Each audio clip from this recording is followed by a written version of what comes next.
Good morning. It is 6:23. It is Tuesday, January 28th, 2020. This is Mornings with Bob Marrone. I am Bob Marrone. You're listening to Radio Westchester.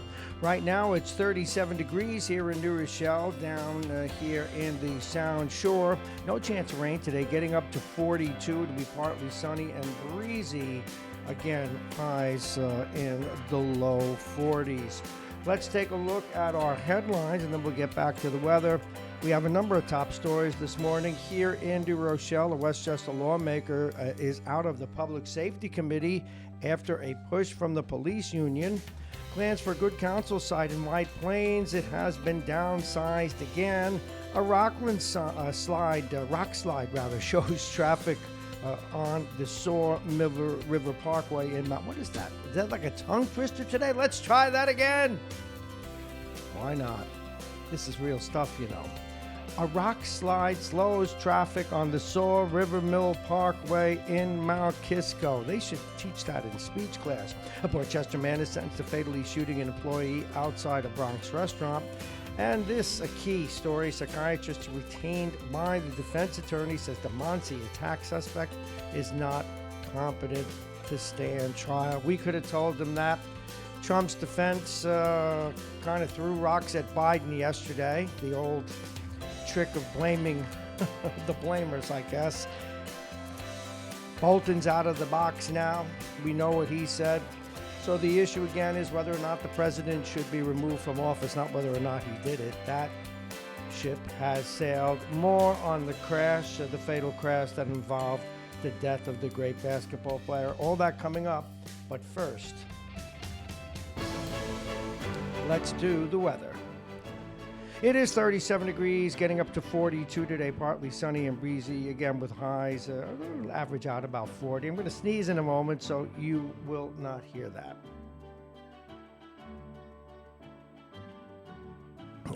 The magic of technology. You could see it, but you couldn't hear it. Let's do that again. Partly sunny skies today with highs around 40 degrees. Wind out of the northwest, 10 to 20 miles an hour. A little wind chill today, low 30s this afternoon. Tonight, mainly clear and cold, getting down to 26 again. You'll have to put up the heat. Tomorrow, mostly sunny and nice. Nice. We like saying nice with highs around 39 degrees. The wind out of the northwest, 5 to 15 miles an hour. And in the evening on Wednesday, mostly clear and cold with lows around 23. Mostly sunny on Thursday. We like that. The high will be 36, the overnight low 25. So nice during the day, cold during night. It's January, remember? And Friday, mostly sunny skies. The high will be 40 degrees, overnight low 29. Now Saturday, they say they're tracking another close call on a storm. But by the time they get to it, you know the drill. It never amounts to very much. And of course, the weather this morning is brought to you exclusively by United Hebrew of New Rochelle, voted one of America's best rehabilitation and senior care campuses, and it's right here in New Rochelle. Pardon me. Let's get busy with the news, and the news, as well as the top of the hour, is brought to you by Aging Issues Management and their partners, Aging Issues Radio, the law firm of Payne & Kahn, Dominic's Fine Cigars, and Plug-in Virtual Reality. Once again, this is Radio Westchester. We are the radio station by the train station.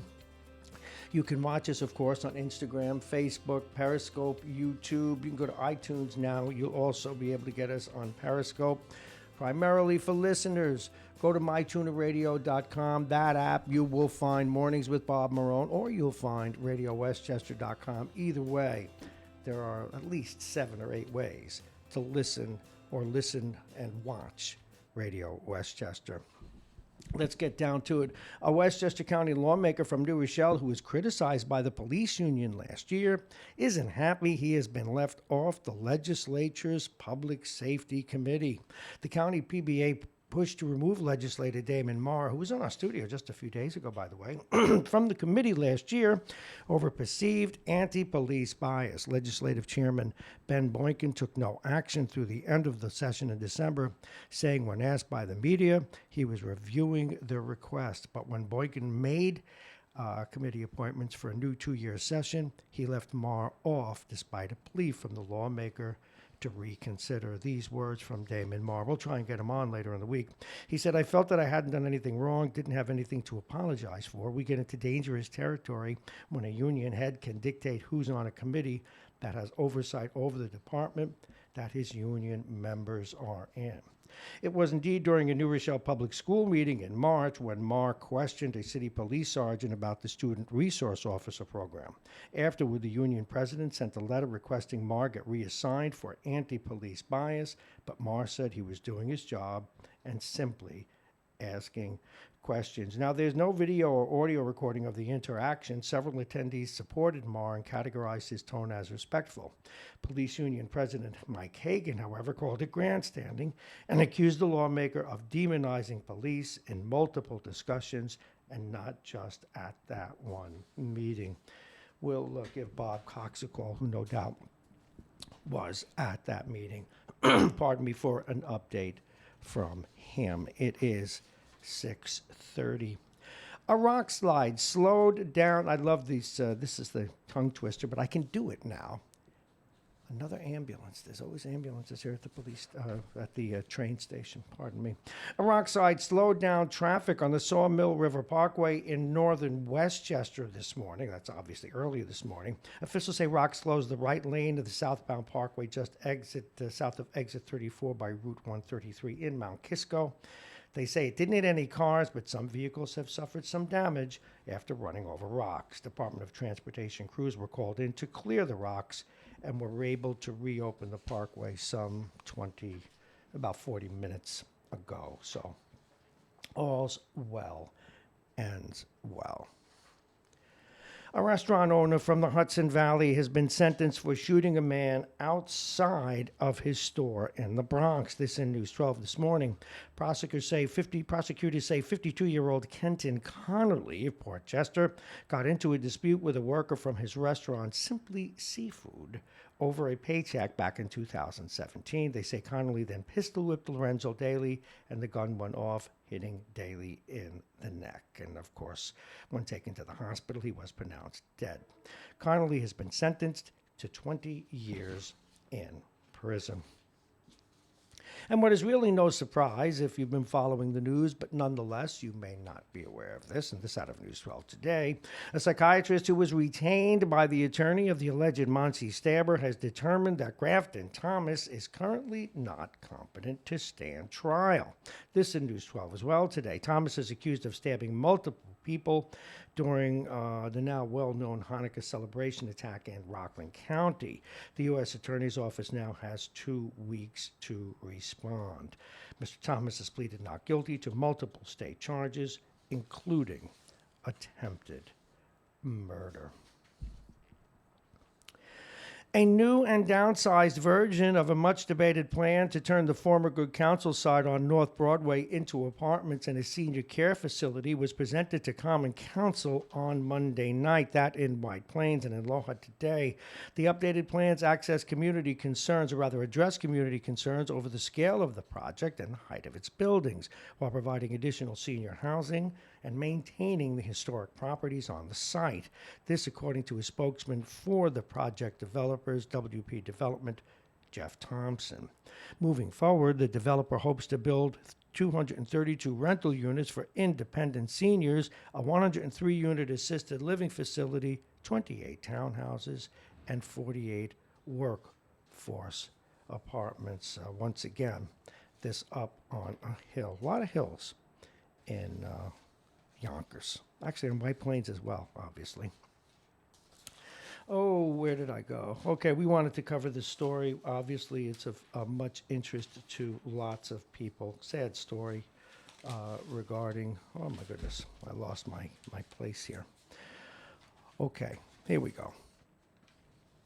The helicopter carrying Kobe Bryant, his 13-year-old daughter, and 7 others was flying too low to receive guidance from air traffic control when it crashed amidst dense fog in the hills of California. This out of the Post News and several sources.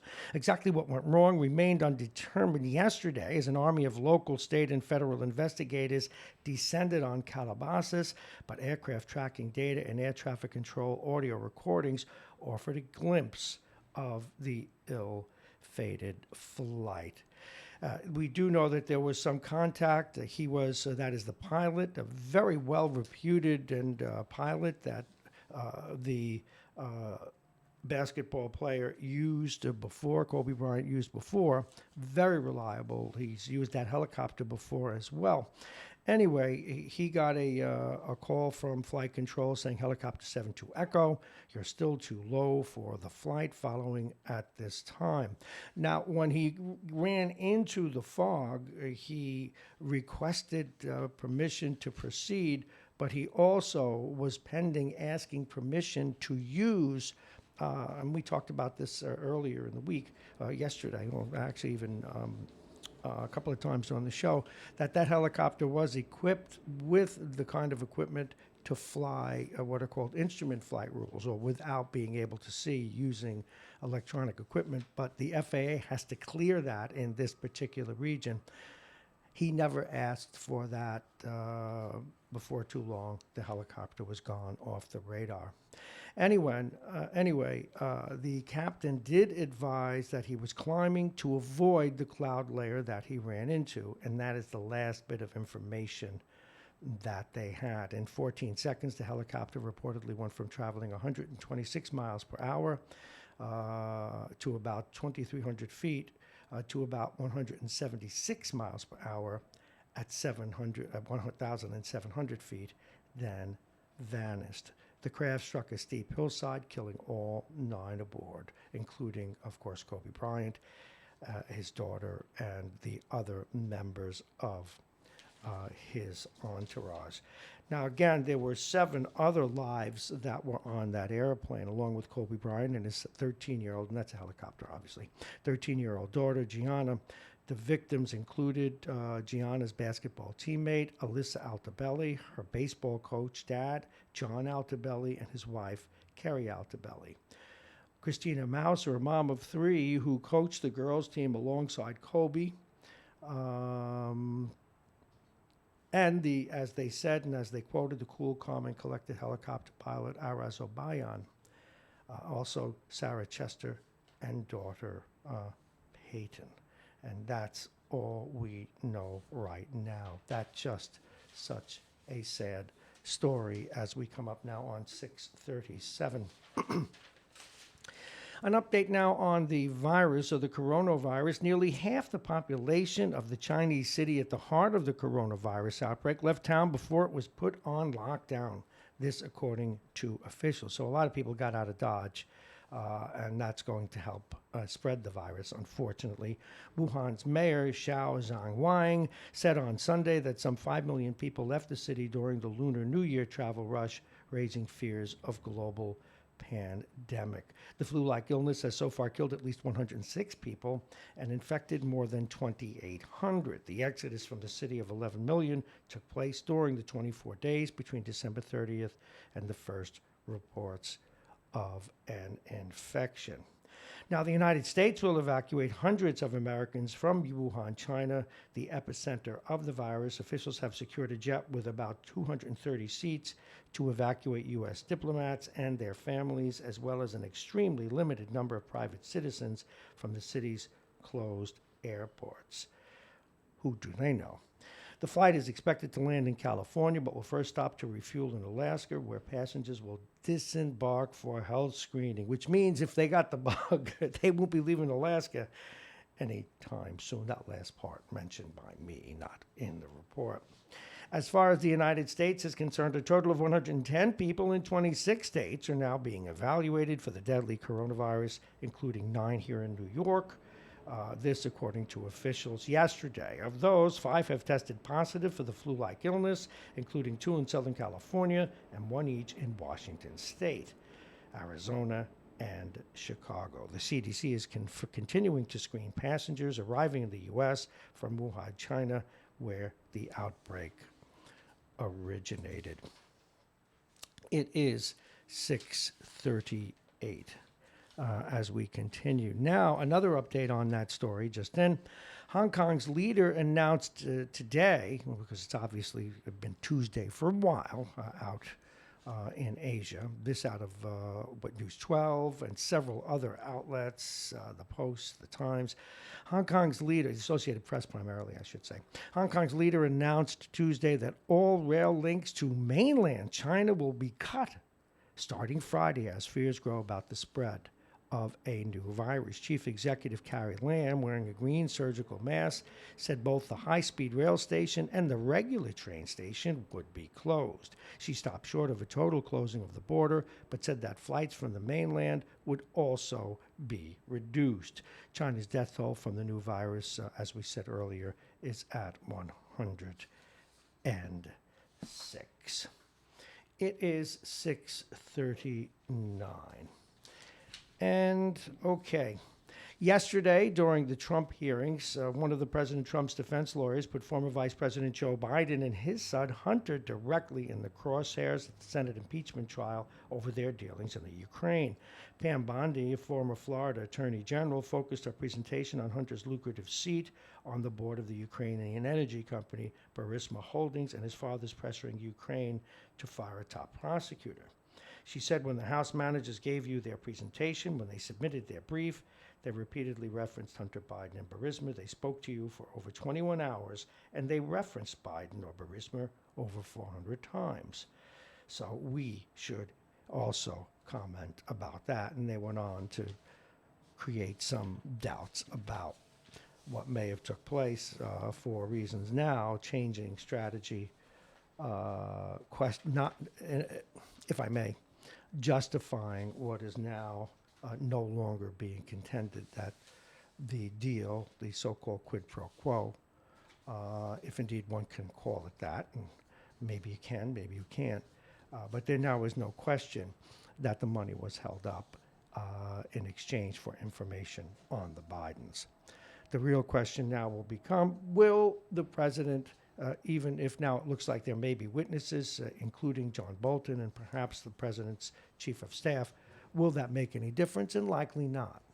The larger question is, will it make a difference come election time? When we come back, we'll tell you about the president's unveiling of his Middle Eastern plan, talk a little sports, and talk some general stuff, and even open up the telephones in just a few moments. Right now, it is 6:41, and it is time for the weather.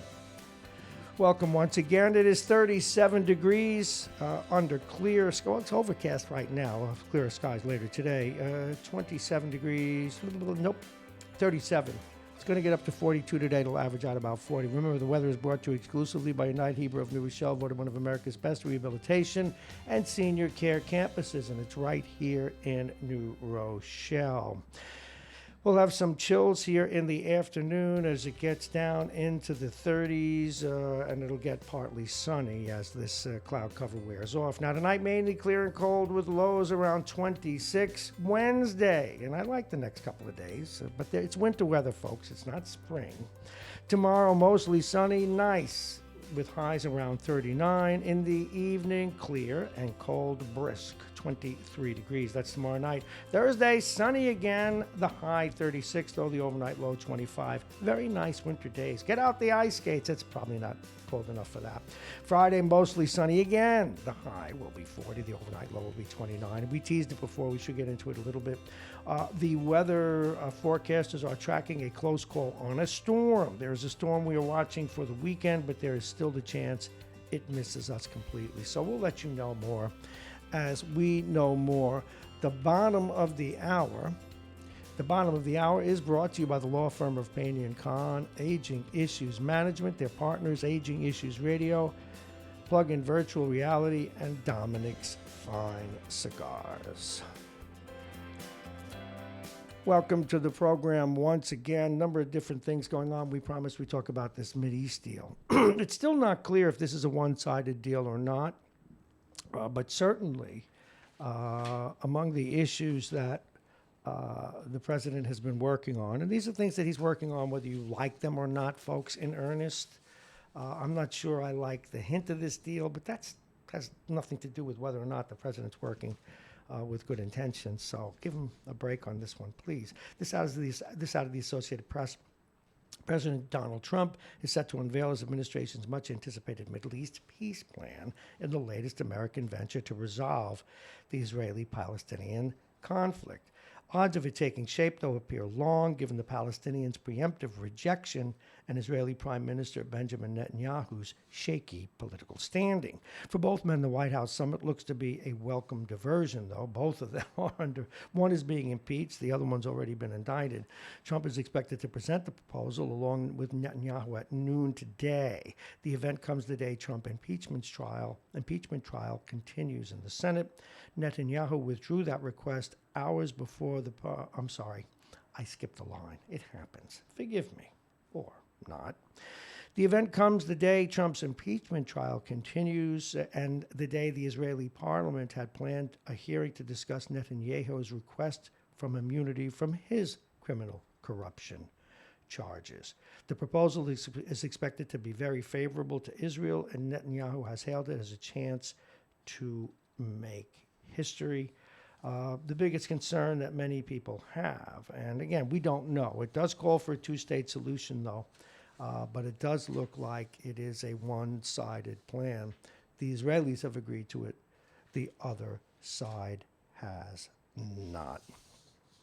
And as we look at some of the other stories, and we'll get ready to open up the phone, of course, we now have the Bolton book. While it itself is not out, the transcript is out, and proofreaders, I guess they were proofreading it and got the contents out the door. Bolton does say that there was quid pro quo and some other things. When I say quid pro quo, I'm only using that as a placeholder for, yes, there was pressure to withhold the money for information. But once again, and I just caution everyone, everybody I run into says, will he be impeached? And I don't think people understand the difference, and I think most of the regular listeners here do. Impeachment is simply an indictment, a charge. And our Constitution has left a lot of leeway because we consider in this country, thank goodness, elections to be so sacred that a crime or not, an action, it doesn't even have to be a crime, ought to be so egregious that even the opposition party would vote to remove the president. And clearly, they're not going to do that. And in fairness to the president, you may agree or not, but that's the rules. That's the set of rules. And I think a lot of people, not just the people that are being political, not just those that feel, well, we're not going to let a Republican president be removed from office, but I'm sure there are many that feel that that kind of quid pro quo probably takes place all the time, except he got caught. Ergo, we should move forward and let the electors decide come November, which is why, by the way, for those of you wondering why we have to go through all of this, the Democrats will try and get out as much information as they can. The Republicans will try and suppress as much or put out their own explanations as they can. Again, that's the classic dance between a prosecutor and a defense. It's classic stuff with the hope of affecting the election next year. And that's the jockeying now going on. Now, there are some people who believe that after witnesses are called, perhaps many Republican minds would be changed. But just by way of commentary, I would venture that the president's right, that if he shot someone in Fifth Avenue, there would not be enough votes to convict him. As we look over some of the other things, some of the other things going on, just some commentary going back to the Kobe Bryant. We can't shoot like Kobe. We don't have the drive and intensity of Kobe. This was a piece in the Daily News. We don't have the fame or money or a helicopter, but a lot of us are fathers like Kobe. A lot of us are mothers like Vanessa Bryant. That's why this tragic resonates further than the NBA world. It's our worst fears. And that was said yesterday because there's a lot of controversy over the way some news cycles have handled this. ABC News, I believe, and you can check me on that one. I think it's ABC, is under a lot of pressure. One of their reporters was early in trying to get the story out, saying that all four of his daughters died, and that story didn't make it out, as I think Tom from Pelham pointed out yesterday. And he was in a lot of heat for that. That's one thing. Other reporters were chastised for mentioning the rape charge. They spent a lot more time on television than they did in radio and the newspapers about this. And some people, even our own Jake Schaefer, being a little upset that all of this, all of this sadness over this gentleman. Now, no one knows what happened back then between Kobe Bryant and that woman. And people have many different ideas about it. The Me Too movement does, etc. And I'm not going to comment on it. Not today. Not yet. But one thing seems clear. In these recent years of this man's life, the things that they're saying about him seem to be true and clear. And his love for his family, his love for his daughter, his involvement with his family, respect that has shocked everyone, particularly those of us who don't follow basketball that closely, to see the regard he has from the people that know him, knew him, work with him. Whatever he did in the past, and we'll take that up on another day, the way he was behaving these days was quite commendable. So let's leave it at that, just for now. Let's have his family deal with, and we don't have to retry all that, but what I'm saying is we shouldn't avoid it either. It was a part of his life. It's a part of his record. But what we should do is honor all those people that died on the plane, honor the man that he was now, his relationship with his daughter, and let his family put him to rest once and for all and move on. All right. NFL teams' Twitter accounts were hacked ahead of the Super Bowl. Can you believe this? Even the NFL is being hacked. A number of teams' Twitter accounts have apparently been targeted by hackers, including the accounts for the Kansas City Chiefs and the San Francisco 49ers. The State Department has blocked an NPR reporter from a Pompeo trip after the radio host said he cursed and shouted at her. Now, that issue and what we've heard about it is the classic issue between a guest and a broadcaster. And we'll never know because it happened after the mics were off. He says that it was off the record. She says that it was. She says it was on the record. He didn't request it to be off the record. He said that he did request it to be off the record, and we'll never know unless some witnesses come forward. But evidently, he said, and I will not, even though I can on this outlet use foul language, we try not to. But the comment that he's alleged to have been made, or alleged to have made, was nobody gives a shoot about the Ukraine. And I changed that word. So now you know that about that. And one of the things you may not have known about tonight's Lakers-Clippers game, the NBA has officially postponed the game at Staples Center out of respect for the Lakers. The organization reeling again over the loss of their great player. And as was written in many papers today, I was trying yesterday to think about, we've been through this before with politicians and actors, and I still remember almost 10 years ago now, Michael Jackson, in the middle of rehearsing. I mean, it's interesting. There's this Is It tape that's been out now since maybe within a year after Michael Jackson died, where you see they do a series of his rehearsals because they had recorded it. They made a film out of it. You can rent it at the video, not rent it at the video store. I'm really aging myself, but you can go online and find it if you can't buy the tape or order the tape from someplace. At any rate, and why I'm getting the sniffles, I don't know. At any rate, what I'm getting at here, where did I put my tissues? Oh, there they are. What I'm getting at here is when Michael Jackson died, it was heart-wrenching for some, for many. It was a national issue, as is this. And what was always eerie about that particular movie, if you will, is that here we saw him rehearsing every day. We saw him rehearse the day that he died, where he did this very intense rehearsal. And it was one of the, if you've ever seen it, you should see it. Well, regardless of how you feel about Michael Jackson and what he allegedly did in terms of young people or not. Not only his talent came through in that particular movie, but how he was very much the author of what went on stage and was obviously very good at it. And it's weird to see him rehearsing and asking for changes and being involved and seeing that side of any human being. And then know that he went home, couldn't sleep, asked for, as he called it, the milk, and never woke up again. Those of us who live here in New York and who were Yankee fans, or not, when Thurman Munson wrongheadedly got in a jet too soon, and the people that let him died young and in the prime of his career. These things happen. Anyway, enough said about that. The phones are open, 914-222-3141, 914-222-3141. Anything you'd like to talk about, there certainly is a lot going on. We've got a lot of good tidbits today. Yes, I was up doing show prep. Sometimes when I can't sleep, I do some extra show prep. Listen to this.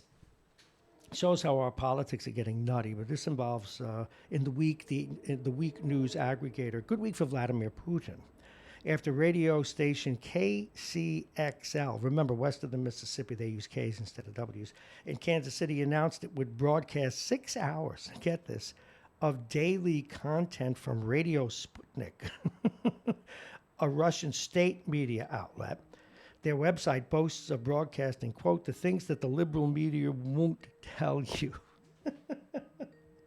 All right, we've got our first call, and we will go to our first caller. Good morning. You're on Radio Westchester. Thank you for calling. Good morning, Bob and Tom. Let me increase your volume, Thomas. Good morning. And I'm sorry. Oh, no, that was our fault here. I had to increase your volume. Welcome to the program once again. We brought you up earlier, and we thanked you for your considerable commentary yesterday. What's going on? Oh, okay. Thank you. I didn't hear that. I just kind of woke up and got my bowl of oatmeal here and drew open the lines, and here I am. Well, you've got to eat well. So what's going on, brother? Yeah, I watched a lot of the president's team yesterday speaking. Very impressed by a couple of them. This Mike Popora, an excellent speaker. And, I think, Bob, a lot of people, the way they present what they're saying, no matter what they're saying, sometimes makes it sound convincing, even if it sure. shouldn't be. Oh, God, that's a defense attorney's. In fact, I had lunch yesterday with the great defense attorney, Murray Richmond, and I was saying, how come you guys can make up all these stories? He gets mad every time I do it. He was saying, Bob, you're entitled. The government or people who charge make their case, and you have every right to refute it by every means necessary. So, yeah. And the other attorney I thought was amazing was this Hirschman. Did you catch any of it? I saw some of it. These guys can talk. They can make you believe the Easter Bunny, on both sides, by the way, can make you believe the Easter Bunny's coming on Christmas.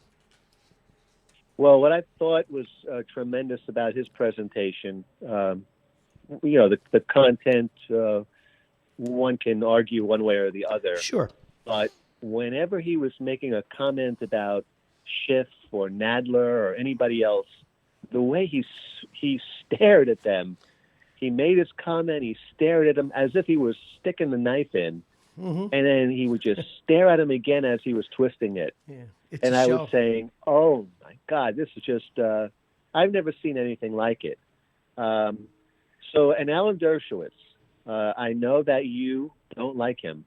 I used to adore him, but I call him Dershowitz, and he's earned it in my view. But go ahead. But he's gifted, no question. But again, his presentation. Oh, he's gifted, no question.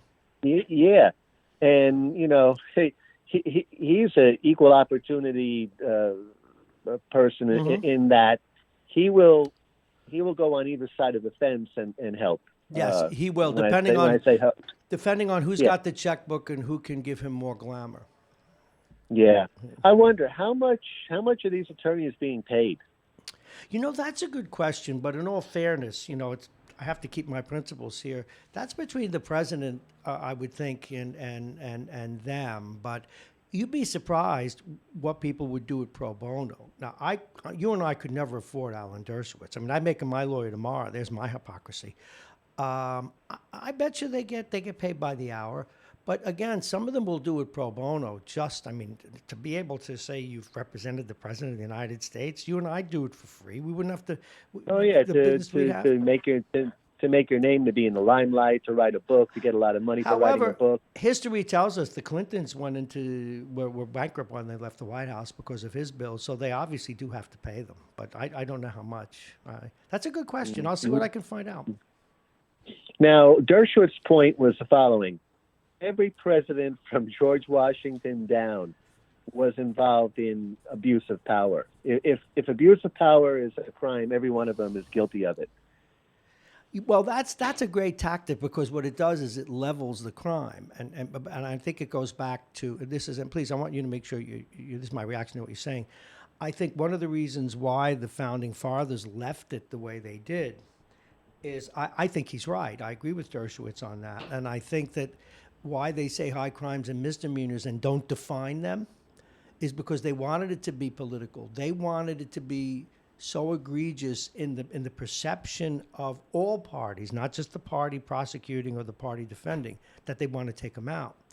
So that's why I don't think the president will be removed from office, no matter what, no matter how, no matter who else testifies. Because Dershowitz is right. So the question is, what does justify? And I'm sure Mr. Dershowitz couldn't tell us either because it's never been done. Yeah. So I'm thinking as I'm sitting there, watching, and I'm just it's one of these things where I'm so interested, I'm intrigued by everything. And what I really love the most is the presentation. Oh, yeah. It's the story notwithstanding, what's going on here and the implications of what could or couldn't be notwithstanding. The way various people get up and present and what they have to say and how they say it, I find it to be compelling, and I can't pull myself away. I've invested hours and hours of time watching. I need to fess up. No, go ahead. I'm sorry. And on one hand, I'm saying to myself, I can't believe this country is going through this, and I'm just saying to myself, I bet I'm like in the 1 or 2 percentile of people that actually sit there and watch. You know what, though? Two things that it's actually happening in this country. Despite even, and this is now a smack even at myself, where I go on and on, how can Trump do this? Why does he do this? Is he taking democracy away from us? But you know what? On no other country, very few countries on earth will we actually see this. And that is the beauty of this country. As ugly as this has been on all sides, the fact that a president who will be acquitted, in my view, but a president is being held accountable, even attempting to be held accountable, doesn't happen in many countries. And my fess up is I was totally addicted to Watergate. I would stay up till 2 a.m, as you are, watching this stuff.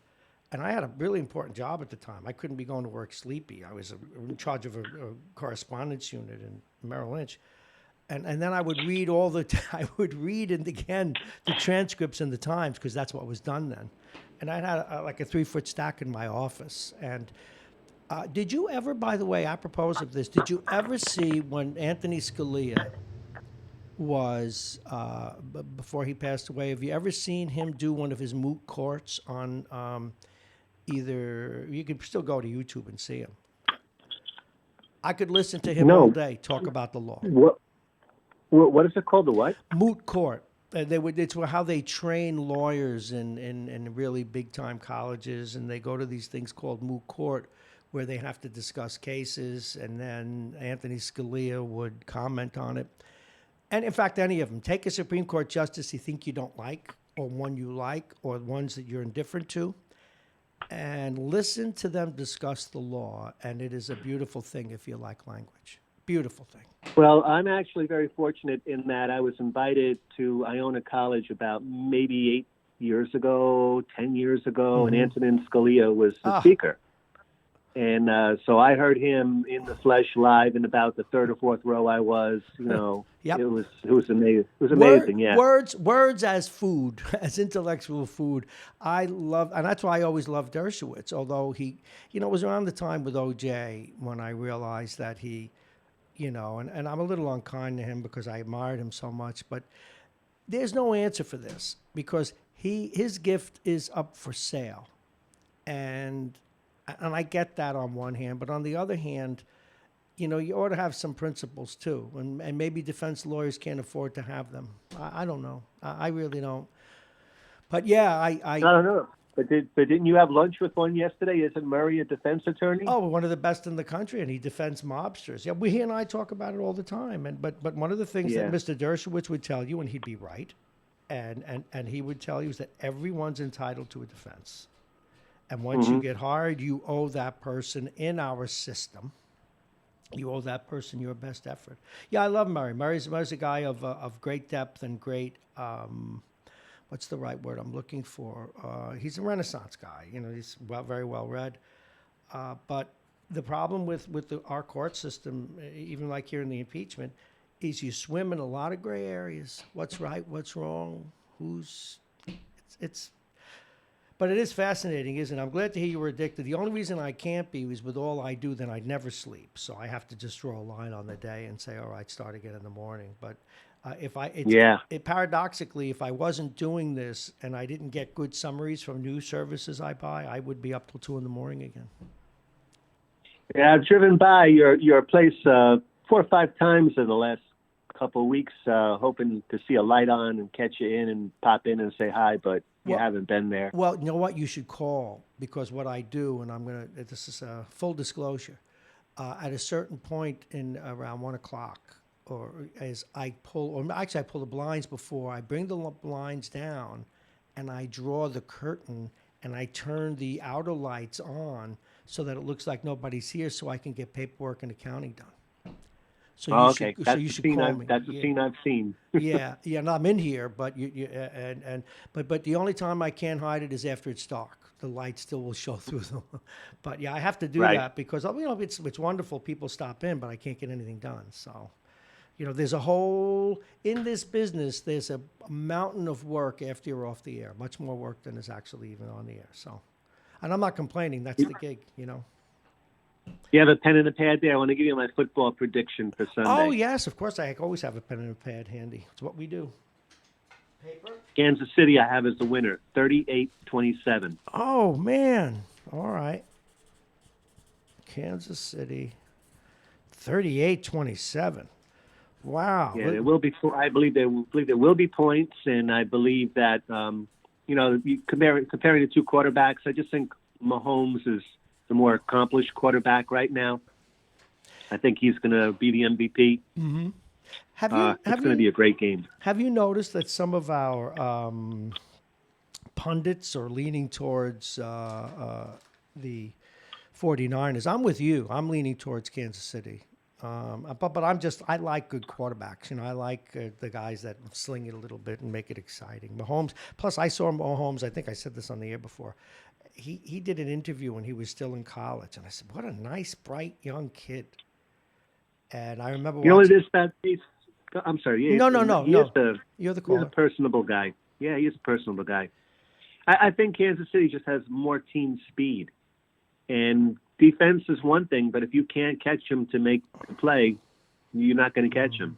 Tariq Hill, and there's a kickoff punt guy.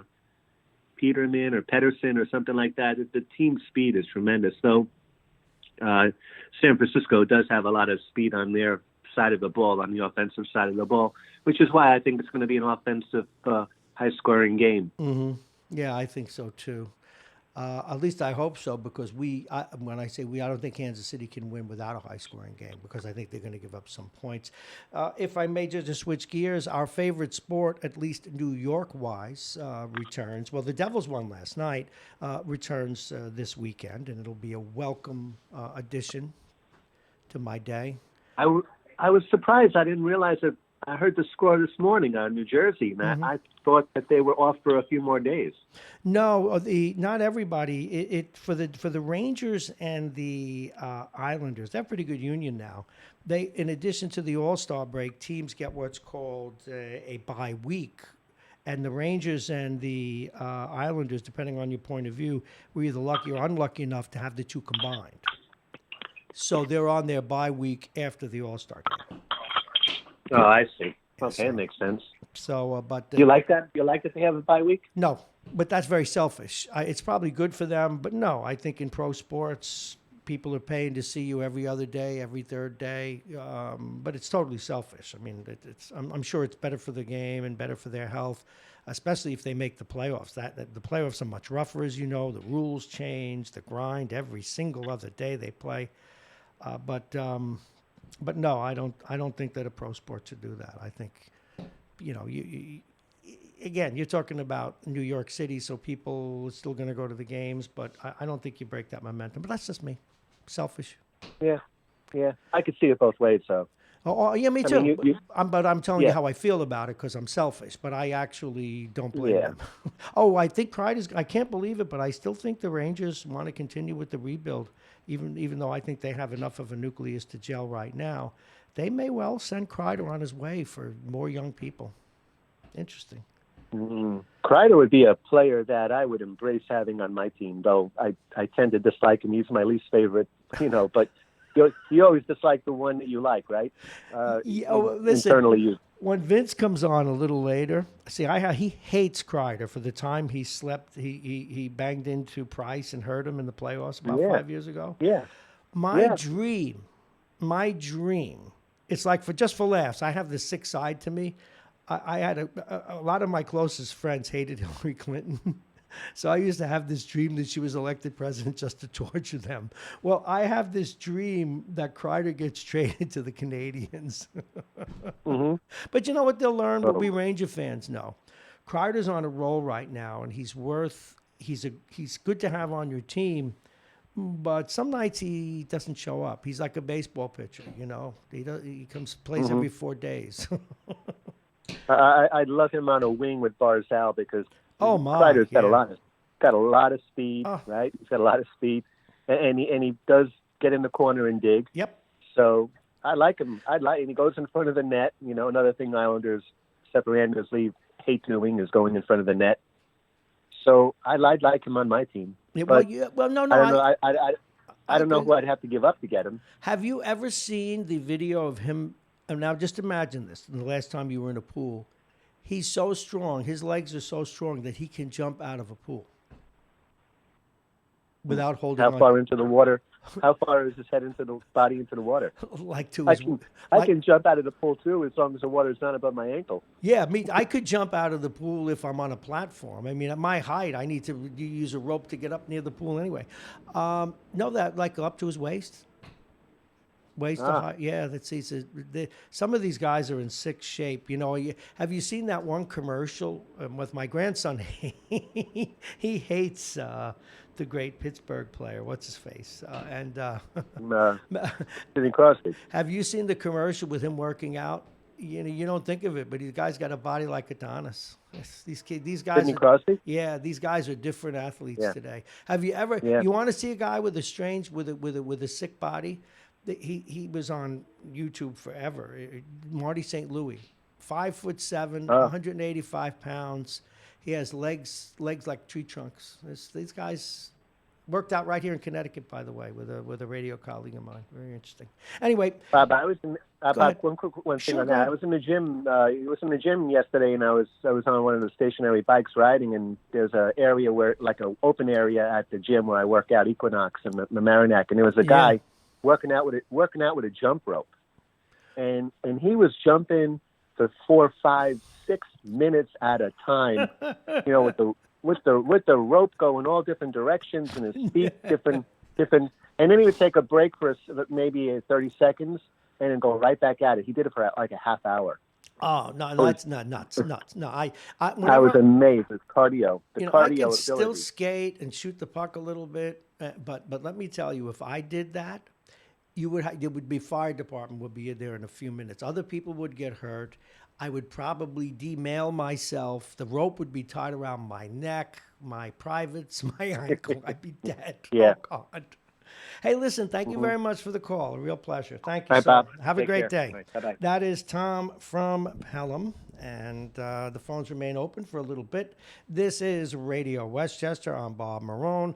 Coming up, let's take a look. We have a 3-hour show today for business reasons. We moved a few things around. We're going to talk with Mike Edelman at 7:20, Vince at 7:35. A.J. Woodson wanted to weigh in yesterday. We didn't have enough time on the Kobe Bryant thing and what it means to his community. Jake will be in. We'll be talking a little bit of football. We'll have some open phones, then Jack Breslin, then some more open phones. And today we won't have a 10 o'clock, we won't have a 9 o'clock long form interview because we've got some business to do. And apropos of that, we'll be reaching out to many of you listening, those of your businesses, that is. We think we have enough product out there. We have certainly some good sponsors, some others that are coming. But we will begin now a push to do that. So today's one of those days. We'll be working on the business side of things. It is 7:14, and as always, it's time to give you an update on the weather because you may just be tuning in, and this is Radio Westchester. It's 7:14. The program Mornings with Bob Marrone. I am he. We are the radio station at the train station, and we are broadcasting over several outlets. Of course, RadioWestchester.com. Many people now are going to the .com aggregator, MyTuner Radio, where you can go either to Mornings with Bob Marrone or RadioWestchester.com. You can listen and or watch on Facebook, YouTube, Instagram, Periscope. You can also go to iTunes for the podcasts or shortly Spotify. Pardon me. Let's take a look at the weather. And as you know, the weather is brought to you exclusively by United Hebrew of New Rochelle, voted one of America's best rehabilitation and senior care campuses. And it's right here in New Rochelle. It is 38 degrees across Westchester. It's going up to 43 or so. And I shouldn't say across Westchester because up north it's a little cooler. But getting up to 42 at the high will average out about 40. It's overcast right now. If you look up, you say, Bob, you said it was going to be sunny. Not till later. This afternoon, it'll get chillier, partly sunny and breezy, low in the low 30s. Tonight, mainly clear and cold with lows around 26. Wednesday, mostly sunny again. Nice few days coming up. Mostly sunny, nice with highs around 39.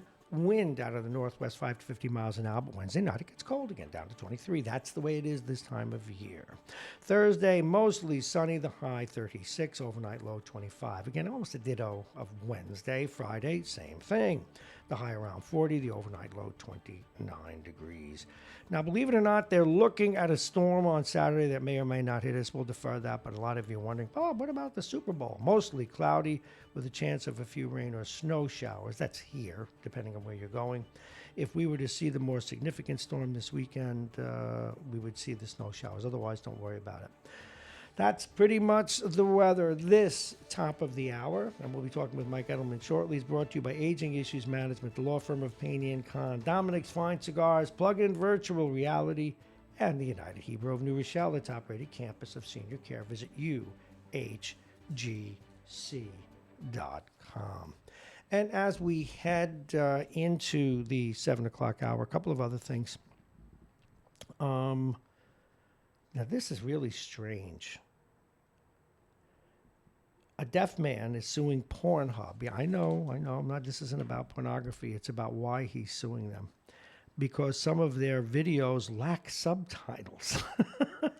Yaroslav Suris of Brooklyn would be out of Brooklyn, claims that a lack of closed captions violates the Americans with Disabilities Act and prevents him from fully enjoying such titles as Hot Step Aunt Babysits Disobedient Nephew.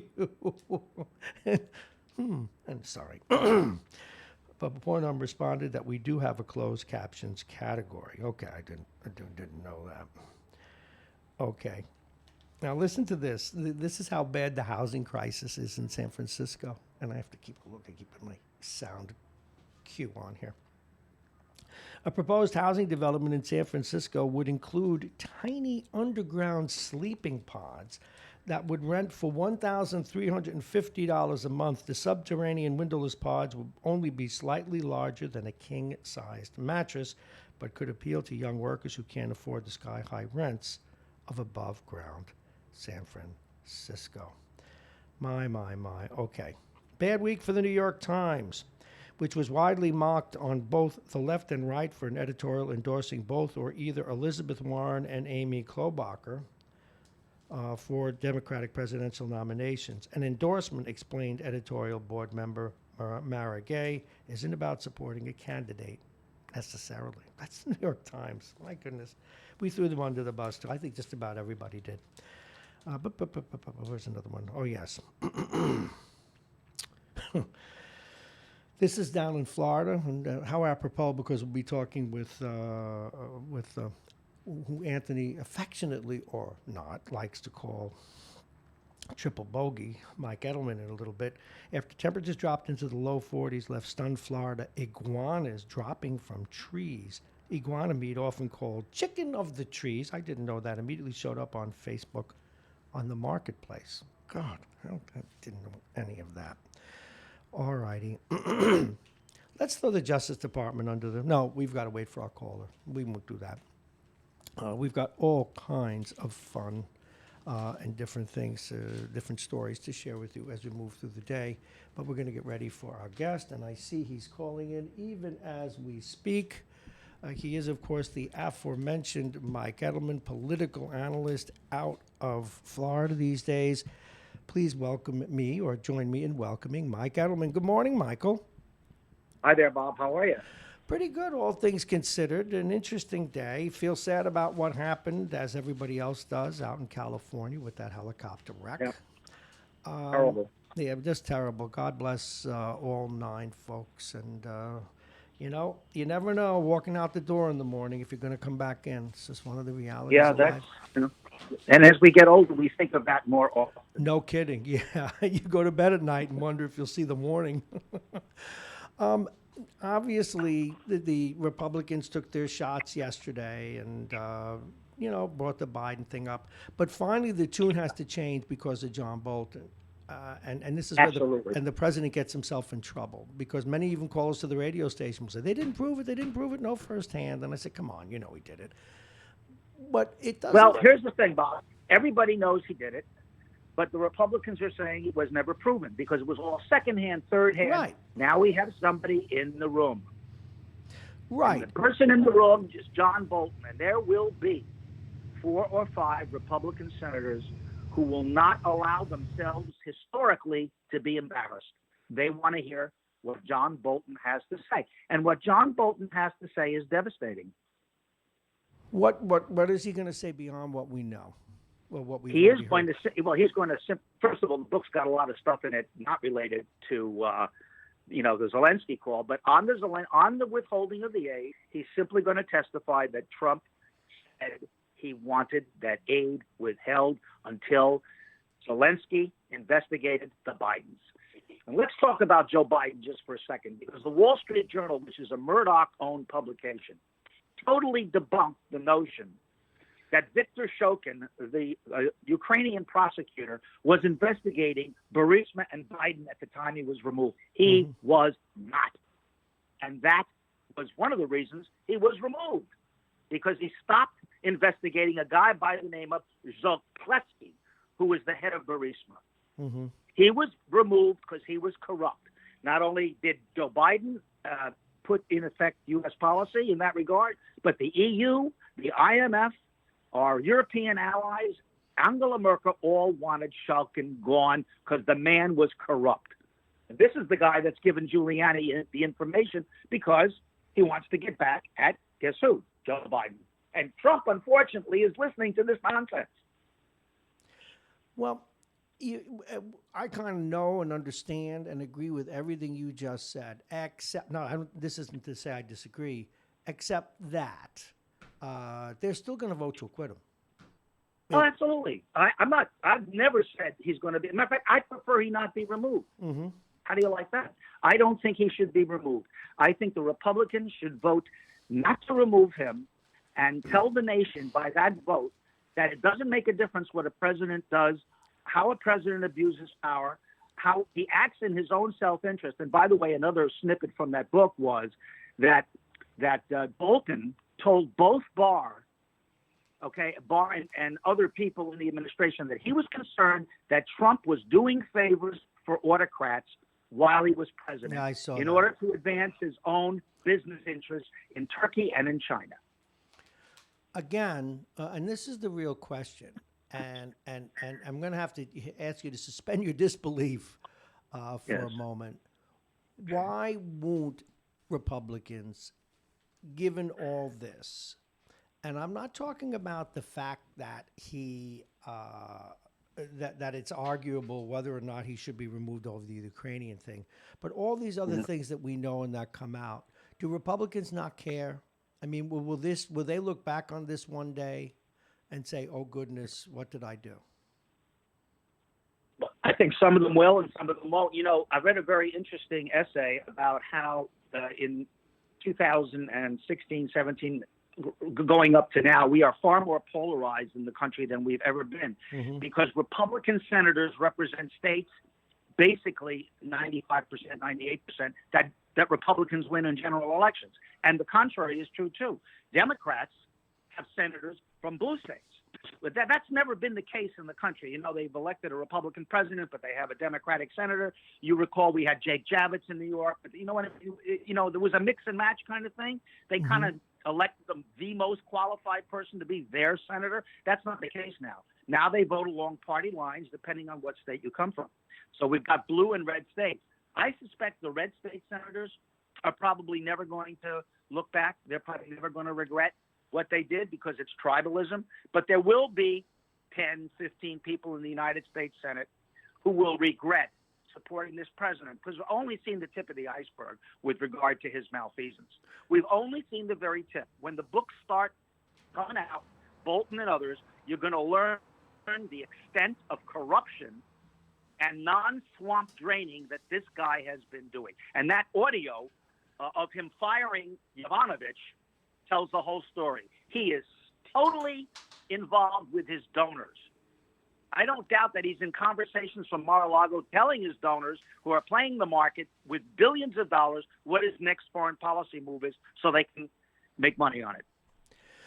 Wow, that's a stretch. I haven't even been down that path yet. All right, I have something else to share with you. The Justice Department has released some notes, although they've also redacted notes, even though they were, the court said that they had to be published regarding Jared Kushner's involvement in this. But it's been revealed by both Paul Manafort and others that Sean Hannity has been acting as a back channel to Trump. How can this man go on TV and do what he does if he's intimately involved with these people in this way? Because he doesn't have any ethical boundaries. I filed I think I told you this before, I filed a complaint with the Federal Election Commission. They don't have enough people to decide it. They acknowledged my complaint. The complaint was against Fox News Corporation for shielding Pirro and Hannity when they appear at a political rally on behalf of a federal candidate. That's an in-kind contribution by Fox. They're using the Fox imprimatur to bring legitimacy. In this case, it was Josh Hawley running in Missouri against Claire McCaskill. There's no way that TV commentators should appear politically on behalf of anybody, regardless of what their own political beliefs are. You could be liberal, you could be, it doesn't make a difference. You're entitled to vote, just like people that work at the White House and work in the government and work in the FBI are entitled to have political opinions. But you can't let it interfere in your work. And look, Sean Hannity is a shill for Trump. And he doesn't claim to be a journalist. This is what people that watch Fox don't get. They have the news side, which was Shep Smith, Chris Wallace, who does a very good job. Then they have their opinion sides. They don't make any bones about having a news side and an opinion side. That's their out. But people that watch Sean Hannity and Mark Levin and Limbaugh and Ingrid, they're not aware of the fact that these people are not journalists, nor do they claim to be journalists. They are total spin artists. And that's why when you watch Fox News, the news department part, the journalists, they report exactly the same facts as CNN and ABC and CBS and NBC, except they're on at 3 p.m., not at 8, 9, and 10 at night. I've got another line from you out of this same report. Did you know that Hannity told Manafort to, quote, hang in there because Trump had his back? Yes. Wow. I did tell him that, and I assume that if Trump doesn't win and doesn't run, he will pardon all those people around him that have been convicted. Mike Flynn, Papadopoulos, give them all Manafort, give them all pardons, and that's probably what Hannity was referring to. Do you? That Michael Cohen.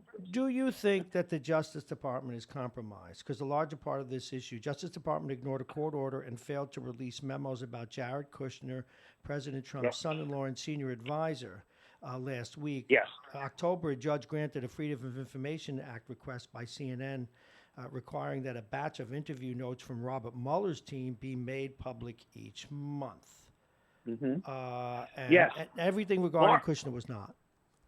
Yeah, I know that because they're protecting Trump and his family. That's Bill Barr's primary duty, is to protect the executive because he believes in unfettered executive power. Yeah, that's what I'm glad you said. Also, by the way, I'm glad you said that. I wanted to expand on that because he does believe in unfettered executive power, actually. He's not just protecting the president, he's protecting the office in his mind, I think. But let's understand why Barr and Pompeo believe the way they do. It has to do with the tenets of their moral beliefs based in their religion. They believe the country is going to hell in a handbasket. It's becoming secular, that gays are getting too many rights along with the LGBTQ community, and they want to restore the traditional path, in their view, of the United States. That's what it's all about. I call them religionists. That's what they are. You look at their speeches, that's what they're conveying in their speeches. It's based on their interpretation of what their religion requires of morality in the United States. You can see it in their eyes. You can hear it in their words. And they've admitted it, by the way, on the record. Well, this goes to a larger question and a conversation I had last night with one of the sources that I have conversation with about these things. Are we at a point, and this applies to, when you come in, obviously, we know we go down a certain path, but there's another side to this story, which are the excesses of the left, and which particularly locally, I spend probably a lot more time now bashing them than Trump. Are we at a point in our history where both extremes feel that it is about the outcome, it no longer is about I'm going to use I'm creating a term here, a process that is America, the separation of powers, checks and balances. Is that where we are now? Yes, it's all about getting the other side, beating the other side. It's not about upholding the principles upon which the nation was founded or the Constitution. That's pretty clear, isn't it, from the impeachment proceedings and defense that the Republican senators are talking about? It's pretty clear that they really don't care.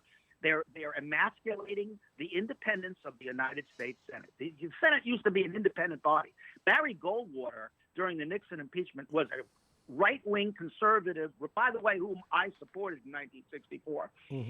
Went over to the White House and told Nixon he did not have the votes of the Republicans in the United States Senate and would be convicted, and Nixon resigned. That does not exist today. Right or wrong doesn't count. The outcome counts. You're correct. Well, and it's the classic ends justify the means. And I mean, I go back even to something as simple as, in fact, I'm looking at a note here when the president called the constitutional emoluments clause phony. By the way, where I agree with him, every legal scholar should get their asses kicked for never, of all the things that Trump has violated or not, depending on people's points of view, unfortunately, the thing that isn't even a point of view is the emoluments clause. He's certainly and his family's benefiting from this. Daily. And no one ever discusses it. I think that it's too vague of a statute. While the president, I don't think he should have used the words phony because it's not phony. It's a well-intended paper tiger. It doesn't. No one knows how to enforce that. And if they do, then the words are pretty disgrace. clear. The words are pretty clear if you read the emoluments clause. It's just that it's never been an issue. You see, the founders were afraid of a guy like Donald Trump. If you read Hamilton's words, absolutely, vanity, ego, they knew exactly what possibly could happen down the road when a guy with charisma and a strong man came along, and that's why they wrote that clause. And this is really, I think this is the first time. I don't recall any other president, even during Teapot Dome, which was all domestic, right, with Warren Harding, they were taking bribes. So they then weren't taking why? bribes from Russia. why only the odd pundit ever talks about it? Why hasn't anyone gone after that part of his presidency? I can't answer the question, but I believe ultimately the extent of his corruption will be revealed. The extent to which foreign nations have bribed him and his family or have done them financial favors will be revealed. We're going to find it all out. It's just that you got to be. I tell my friends, why isn't he gone yet? The 5,000 people on. I said, you got to be patient. This is a long-term play, and once we get past this, it's never going to happen again. Nothing's long-term in America anymore, it seems. Okay, my friend, any final words? Where do you think the impeachment's headed? I think there are going to be witnesses called. I think John Bolton is going to be called. I don't frankly care if Hunter Biden's called. Call him. Call him. Absolutely call him. Call Joe Biden. It'll make Joe Biden president. See, that's where they don't get that. They don't really. They could have. By the way, the Republicans could have called Biden and Hunter Biden already, but they haven't. You know why they haven't? They don't want to hear from them because they know there was nothing. They want to spread the rumor about why Joe Biden held up the aid, but they don't want an explanation to be heard by their voters. It's like my Catholic colleagues who want the Mass back in Latin, because then you could always hope that there's something even greater than what you know. I can't speak to that because I'm not Catholic. No, My I'm wife just is saying, but terrific lasagna. In other words, it doesn't, so long as nothing gets revealed, they can make any case that they want, or... That's correct. That's right. As long as it's in a foreign tongue, or it's in a tongue, even if it's English, as long as our followers don't really get it, we can tell them anything, and they'll believe it rather than believe the truth. Michael, and that's why people have to stop watching Fox at night. One last thing. Did any iguanas fall out of trees? I did a story earlier that iguanas were falling out of trees. And when they do you eat them on the golf course? They haven't fallen out of trees where I live yet, but they are on the golf course at Ray Floyd's Par 3, which is on the ocean. They're all over the place. So I would imagine they're falling out of trees there. Okay, Triple Bogey, thank you so very much, and that's in deference to your fans. Take care. Mike Edelman, everybody.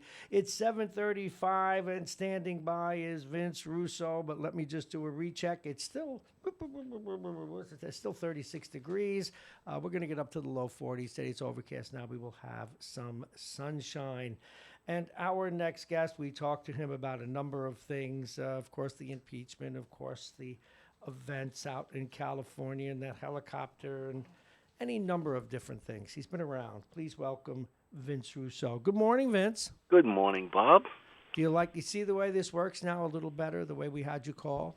Excellent, Nice. excellent. I told you we would repair that. I hope you were listening earlier when I was talking to Tom, because I told him how I was going to throw you under the bus. I know. I'm sorry. I didn't hear it. Well, good, because there's a good chance that the Canadians they may get the Kreider. Oh no! Don't tell me that.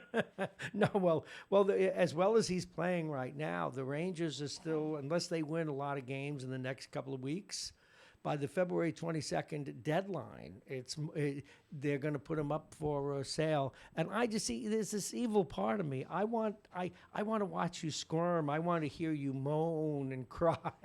But is there a serious look at him from Montreal? No, but you could probably use him, to be honest. I mean, you got a small team, and your toughest guy, whom I admire greatly, is Gallagher, and he's a pipsqueak. Yeah, and he's out hurt. Well, the only thing I could say is that if we acquire Kreider, it's because he's got some fatal disease and his legs are falling off. He almost won the race. He was the second fastest guy. No, because anybody that we acquire has got to have some fatal flaw. He have the coronavirus. Yeah, I mean, the way they've been picking guys these days is See, Tom, I told you. I hope Tom's listening. is terrible, but... So, hey, one of the things that I was reading just a little while ago was about, when Trump was planning the trip to the World Economic Forum, and, they give press credentials to various news outlets. Well, they gave one to these folks called True News, TRU News. Yeah, I know they are. and it's a Christian-based, one of these evangelical-based things. Mm-hmm. And the founder of the place describes Trump's impeachment as a Jew coup. Excuse me? Planned by a Jewish cabal. No, get out. Really? Yeah. Sounds like the stuff that Hitler was doing. International Jewry was what was taking over the world. The international Jewish Bolsheviks. God almighty.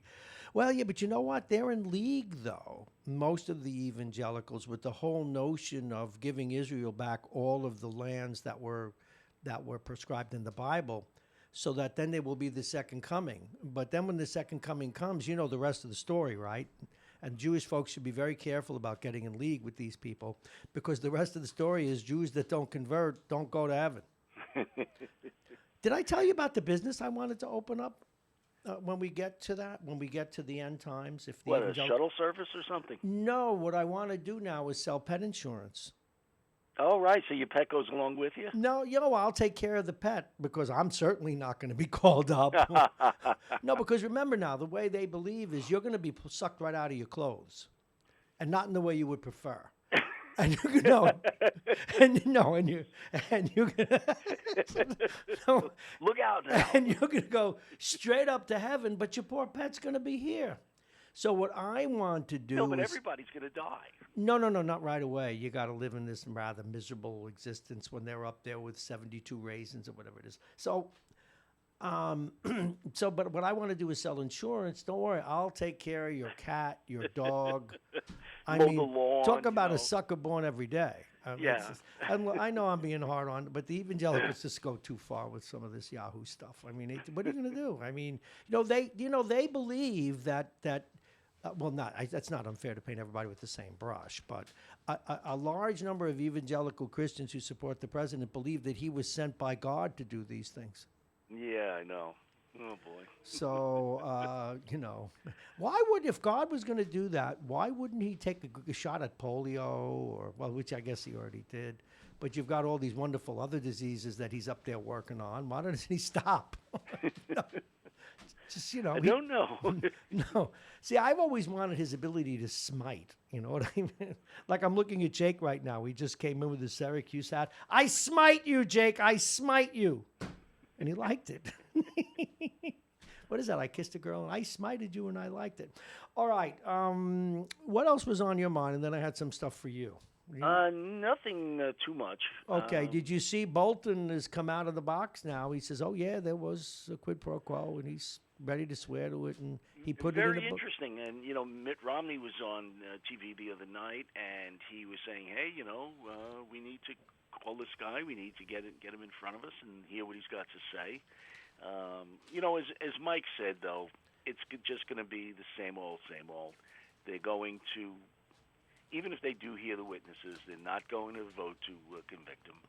And maybe it'll just get some stuff out there, to the American public. But that's about all they'll do. Well, I'm not sure really if it's going to make any. Well, it's not. And to be fair to the Republicans and to the process that is now classically adversarial with a prosecution and a defense, since in effect he's on the. In other words, I've already surrendered to the fact that this isn't going to be a real trial, and it's all about the election. For him to do that means that he is prepared to run for president if Trump doesn't make it through 2020, and because just put yourself in a suspension of disbelief. That's what I'm looking for. You're a Republican. This is now about the election. Why do that? Why would Romney do that? Yeah, but do you think he really has a conscience at this point? Do you think any of these people do? You know what? I think Romney does. I think Romney's a good man. He's okay. I mean, again, can I throw the Mormons under the bus too? Remember, they believe that some nut up in central New York found a gold plate with names on it. But then again, I could take it another step. There are a lot of people that think an old man took a rock out of the desert with 10 commandments on it. So maybe I should withdraw my criticism. Well. Hey, our religion thinks the chariots come down and took Jesus up. I mean, why not? I think that it's a shame that, it's a shame that Trump is even in the office. And I keep telling my friends, can't our party come up with a quality candidate? I mean, there must be people out there. I thought John Kasich I was love John pretty good. Kasich. Even Mitt Romney. I mean, and in fairness to a lot of people that support Trump, he was not their first choice either. They would have preferred Kasich or. Well, apparently not. He didn't get the nomination. Because the nominations are always go to the extremes now. That's what I fear in the Democratic Party. It'll go to Elizabeth Warren, and I won't be voting for her either. You'll see me swinging from a tree by the train station. Well, I think part of the issue is the way the primaries are conducted. Iowa and New Hampshire basically determine who the nominees are. Once the nominees pass Iowa and New Hampshire, if they don't either win them or come in second, they're doomed. They get no more money, no more attention, and it narrows the field down so much that it really, I think, does a disservice to the process. I was always in favor of a national primary day. Now, I don't know if I heard it. I think I heard it on PBS.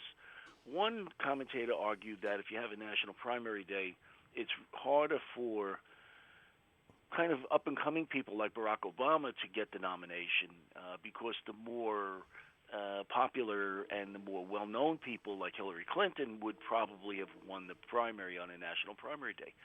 But the opposite is true, because if you have a national primary day, it's less likely a demagogue is going to be receiving the nomination the way we saw with Trump. So I am still in favor of a national primary day. Have it out. Let the nation decide on one day who the nominees are. I also think we should have more parties. Why is it only two parties? I mean, why don't we have five parties where, other countries do it, in their process. And I think it's important to get more people involved in the process than less. True, but the last election was the case in point. People said, I got a choice between Clinton and Trump. What the heck kind of choice is that? Hanging or lethal injection. Yeah. Well, but the only issue with that is we have a new party, and I'm inclined to look on them favorably, and I'm going to have one of their reps on soon. The SAM Party, and they did get some people on the ballot, and it was Save America, and it's a moderating party. The problem is that they have NPR disease. There is about as exciting as a head cold. And and even some of the people that run it, if you talk to them for too long, you'll need 2 coffees. So they're well intended, but you still need. I mean, give President Trump his due. He understands television. I mean, he's one of the things I'm sure he was upset about the Republicans doing stuff this weekend. But we shouldn't see that as a good thing. No, but no, we shouldn't. But it is a reality. He even said, "Oh my God." He said, Sunday, that's Death Valley in television. He understands the value. Obama was very photogenic and very articulate. President Reagan was, and President Clinton, they had charisma. The only guy who snuck through the charisma and acting smart thing was George Bush, too. I just don't know how. Yeah, but a lovely man right. And a decent soul, but there was literally nothing to recommend him except he was a sperm that his dad had let go. I mean, it's just nothing. Well, but that then says that the American public get the president they deserve. Mm-hmm. Because if they don't want to put the effort into understanding what the policies are, nope. How people think that they're going to run the government. But wait, some of them do. See where they get this guy who's making money left and right, who is putting in all of these things that have hurt the economy and hurt working people, and well, yeah. Let me just say this other thing though. On the other side, and that was my final comment with Michael. Is have we reached the point of no return? I hope not, but where the ends indeed justify the means for the parties. For example, when you listen to people like AOC and others, they would break every rule in the book to have no borders, to have no tests in schools, to impose a fake kind of equality where everyone makes the same. I mean, as you can tell, I'm worried. I'm worried that America has lost its, honest to God, has lost its ethic. I think that either side doesn't care. Oh, I agree with you. As long as they get what they want. 100%. You know, and you know, one of the things that I think I've come around more than anything is this whole issue of immigration. The Democrats and Republicans didn't solve it, and give President Trump his due. At least you may not agree with it, but he's doing something. And he's doing something assertively, or tried to.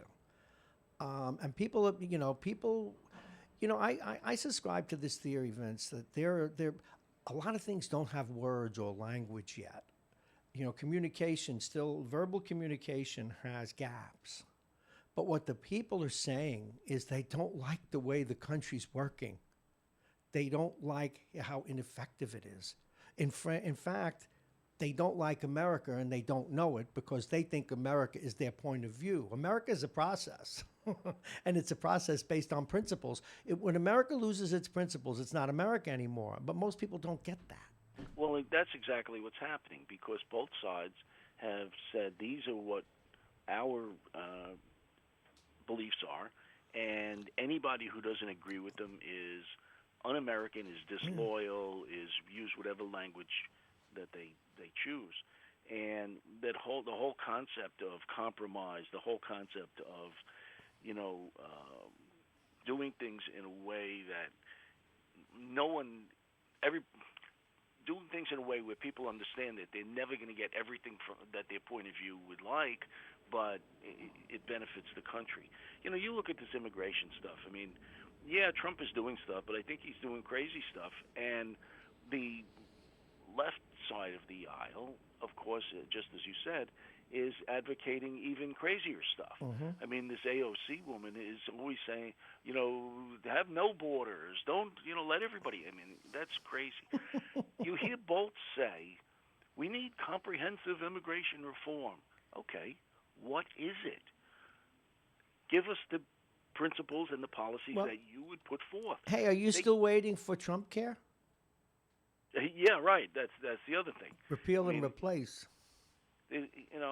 So I think both sides are just gone way off the rails, and the whole country has gone in that direction. For 30 years, we've been evolving to, I think, if I just can put a little period on this sentence, if you play by the rules, if you care about the fair process, you're a schmuck. And I've been watching this for 30 years. It's one of the reasons I do this. And I thought it might get better, but it's getting worse. It's getting worse. I mean, as long as you can get a good job and we see it on every level, and I'm almost getting tired of saying it. The thing I like to point out is one of the greatest flag-waving groups, and I'm not anti-cop by any stretch, if you listened to the show recently, or anti-fireman and woman, but those are two particular professions that egregiously, and through their captains, I don't, or maybe we should blame the people or not. Think about this. If you're a fireman or a cop and they say, hey, it's your turn to pad your pension, we're going to give you lots of overtime in your last 2 years so you can retire making more money than you made when you had the job. Those captains, those fire chiefs should be fired. They are not doing their fiduciary responsibilities as administrators of the budgets they've been given. And nobody cares because, my brother-in-law, you should see this pension he got. For the last 3 years, he did 300 over. And we all say it's okay because he worked or she worked hard. It's not okay. Yeah, it's not okay. And the attitude is it's not my money. Yeah. It's hey, you know what? And Bob, you were in management forever, and you realize when you're managing and you're trying to do it right, it's hard work. Very hard work. And people always look for the easiest way out. Mm-hmm. So if they try to do it the right way, they're going to get all this grief from people who work for them. And they're saying to themselves, why do I need that? I don't care. It's not my money if they double their salary, to get a pension. I don't care. You know, I just come in, I have an easy day, and I go home. And do you know where I've been naive for all the business that I did? And that was one of the problems being in the private sector. And now that I do this with so many links to the public sector, how many businesses, corporations, groups, and left and right, they just fleece the government differently. As soon as a budget is set aside for something, everybody gets on the gravy train. Look, they're putting windows in all the NICA houses. Let's get some of that money. Mm-hmm. They're giving money out to aspiring people that could turn their nose snot into a work of art. Let's get some of that money. They're giving money to the people that walked by 9/11 10 months afterwards and got a head cold. Let's get some of that money.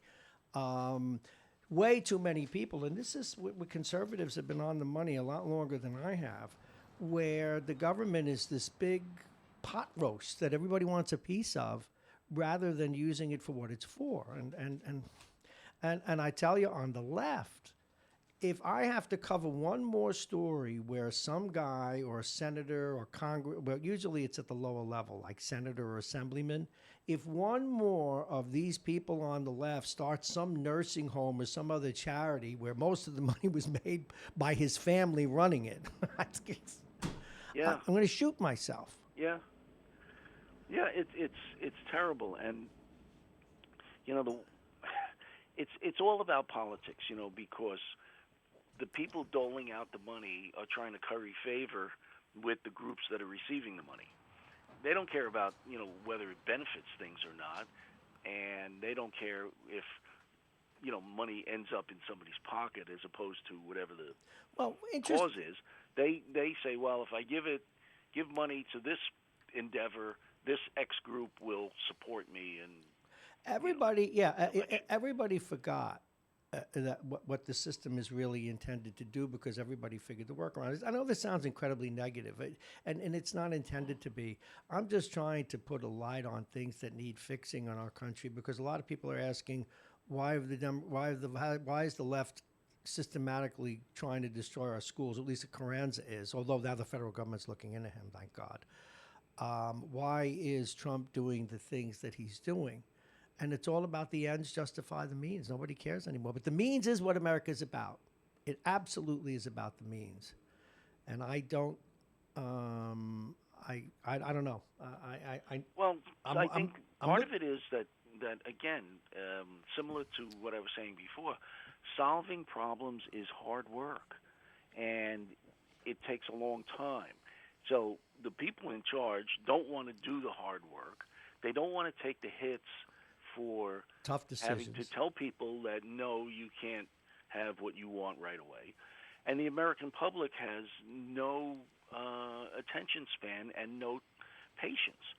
So, and I always say it, and it really comes up with, you know, this whole issue of gun control. You know, they say, oh, let's ban such and such a weapon.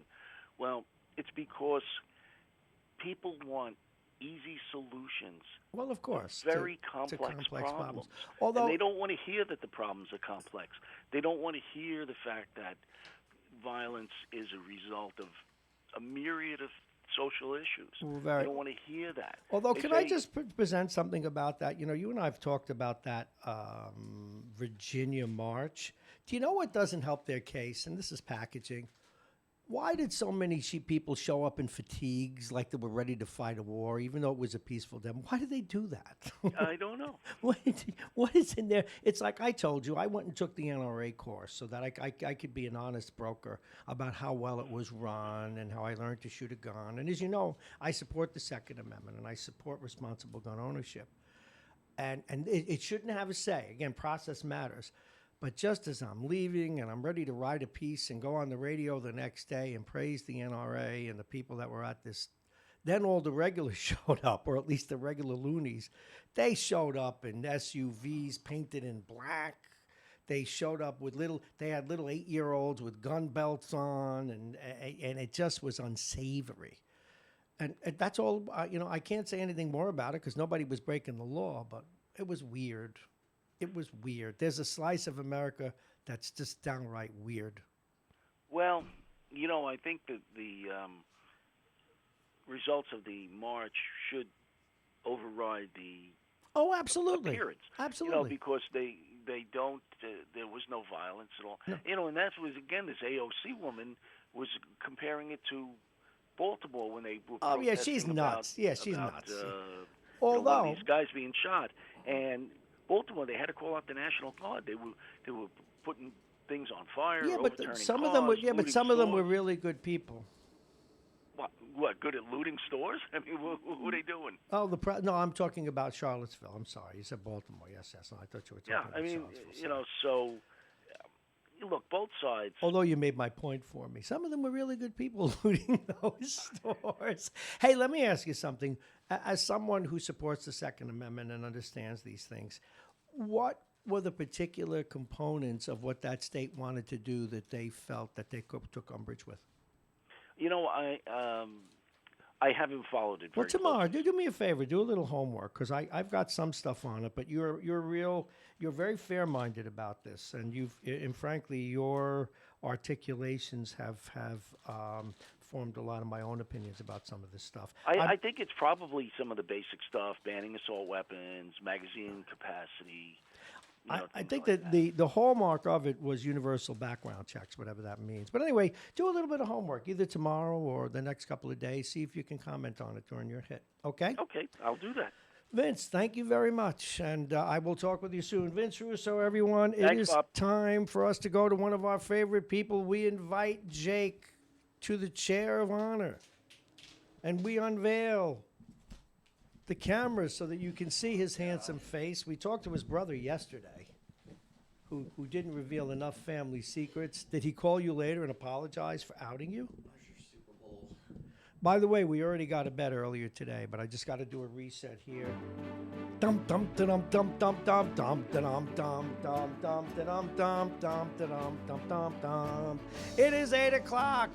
The top of our third and final hour, as we said. Today is a business day here at Radio Westchester, so we've moved things up and changed it around a little bit.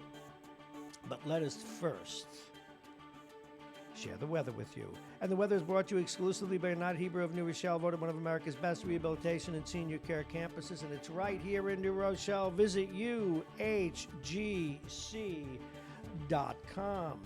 And it is, did you put this on my weather? Yes, you did. No, you didn't. I have it right here. All right, it's 38 degrees. No, it's 37, I'm sorry. 37 degrees. We'll get up to 42. That's the max. 40 is what we'll average out at today. And tonight, though, mainly clear and cold with lows around 26. Difference is we're having broken clouds now. Later today, more sunshine than that. Again, temperatures averaging at about 30. Wednesday, mostly sunny and nice with highs around 39. Wednesday night, clear and cold again, 23. Thursday, a ditto. Mostly sunny skies. The high will be 36. The overnight low will be 25 degrees. And on Friday, mostly sunny skies. The high will be 40. The overnight low, 29 degrees. And the top of the hour is brought to you by United Hebrew of New Rochelle, a top-rated campus of senior care. Visit uhgc.com. Aging Issues Management and their partners, Aging Issues Radio, the law firm of Pena & Con and Plug-in Virtual Reality, and Dominic's Fine Cigars, who support many of the things that Jake brings to the table for us. Dominic's Fine Cigars, licensed retailer with a big selection, including Arturo Fuente, Patrons, and more. Dominic's Fine Cigars, located on Boston Post Road right here in Larchmont. Now, we called Jake to his seat of honor, but what he doesn't know is we had a caller earlier today who went on the record, as we say in the trade, about the Chiefs game. And also, today is the day that Jake begins to put me on the Super Bowl block and get some bets and ideas from me. Super Bowl bet. What's that Super Bowl bet? Okay, now here is Tom from Pelham called in. And please, once again, please welcome Jake Schaefer to the microphone. He calls up early today. He wanted to go on the record. He was hoping you were even listening. He says he's even put a score out there. A score. He says Kansas City will win. This is actually plausible. 38-27. Oh, sports guy, a guru of ours.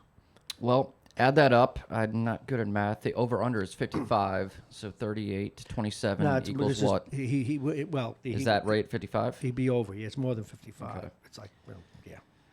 Somebody gets 14, 15, 60 something. Oh, yeah, he definitely gets the over. I don't know. I like the defense of the San Francisco 49ers, so I think it might be a little bit lower scoring game. But see, the concern I had with his choice is that he kind of gives up the notion of defense and says that, yeah, Kansas City's going to give up 27. It's almost the 31 that they gave up in the game they won in the finals. It'll be fascinating. I think it'll be a lower scoring game. I could see it being in the 20s. Okay. Is Maybe it a time that you want to put 28, these to me officially? Yeah. Okay, there's there you go. So many great. All right, well, come at me and record them so that you can hold me accountable come Friday. Should we talk about punters? The longest punt will be over 53 yards. Yeah, you can add that, but give me the ones that you've already teed up and see if you can catch me. And we can ask the wheel the same questions. So we can just. Okay, you can go get the wheel in a minute. Yeah, this is good. So who do you like? Chiefs favored by 1. I like the Chiefs. That's my the Chiefs. Yeah, as you know, and a lot of it's sentimental. I know most of the people like yourself who are a little more learned in these areas believe that 49ers should be favored. What about the coin flip? I'm just going to take a crack at it. I think because God doesn't like me, I think that the 49ers are going to win the flip. Over, under. Well, it was 54.5 yesterday. Now it's up to 55. Under. I think both teams are going to try and play better defense. Will Mahomes have over 2.5 touchdown passes? Yes. Will a quarterback win the MVP? This is my favorite one. Yes. Quick. Will Jimmy Garoppolo have over 242 passing yards? No. Again, my first pick goes to the last. If he does, he's going to win because they got a defense. If he can throw more than 240 yards, that will tell us that he's marched down the field. He's had a chance to pass for long yardage, and he'll have a couple of touchdowns. There's so many other great okay, bets go in the at paper it. Just be sure to record my genius as you do this. See, what's good about having me is I'm an idiot, and if I win in this stuff about football idiot, it tells us something. And then we want to see where then we're going to do yours in a minute. So keep going.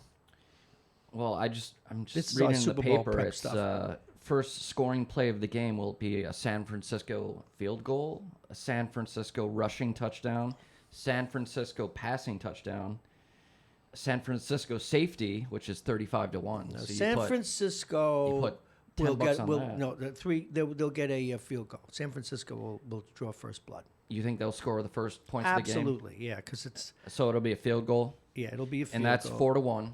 So if you put $10 on it, how I'm much going to would get you rich. win? We're going to find out that I should have done all of this. It wouldn't be the first time I've done something like that. Go ahead. Yeah, and I like this. Folks, we're with Jake Schaefer. He is our gambling expert and football expert and sports guy. And this is a good idea to take someone like me who has less than nominal football knowledge. I mean, I like the sport and know the sport, but I don't really know the players all that well. So it's good to have someone like me doing this because the only thing dumber than me is the wheel. So continue. All right. How about the longest punt return of the game? Will it be over 8.5 yards? Yes.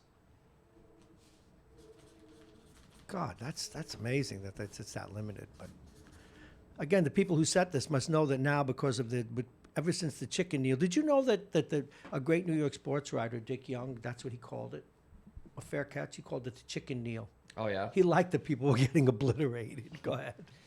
All right, last one. What will be longer, the longest field Well, goal? I don't like to. Sorry. The longest field goal or the longest reception? Longest That's reception. That's a great bet right there. Longest reception. Okay. It's even money right there. It is even money, but the chances with a guy with a gunslinger having a long toss, and these field goals of 60 yards, you don't see them that much anymore. All right, you're locked in. Okay, you're locked in. You have to hold that. Since you are now, let us reverse this. Now we'll find out where his money is. Or should I say his mouth is? Well, it's only Tuesday, right?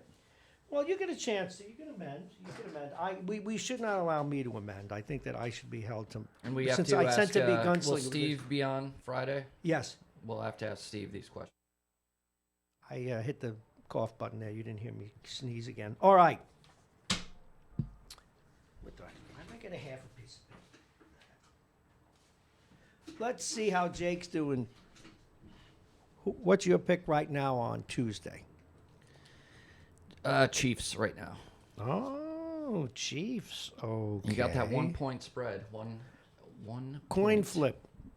49ers. I'll go with you on that one. All right. See. Over and under. Take the under. Oh, okay. So we differ. You were under there. Oh no, I did under too. You must respect my picks then. Will Mahomes have over 2.5 passing touchdowns? Yes. Oh, same as me. All right. Will a quarterback win the MVP? No.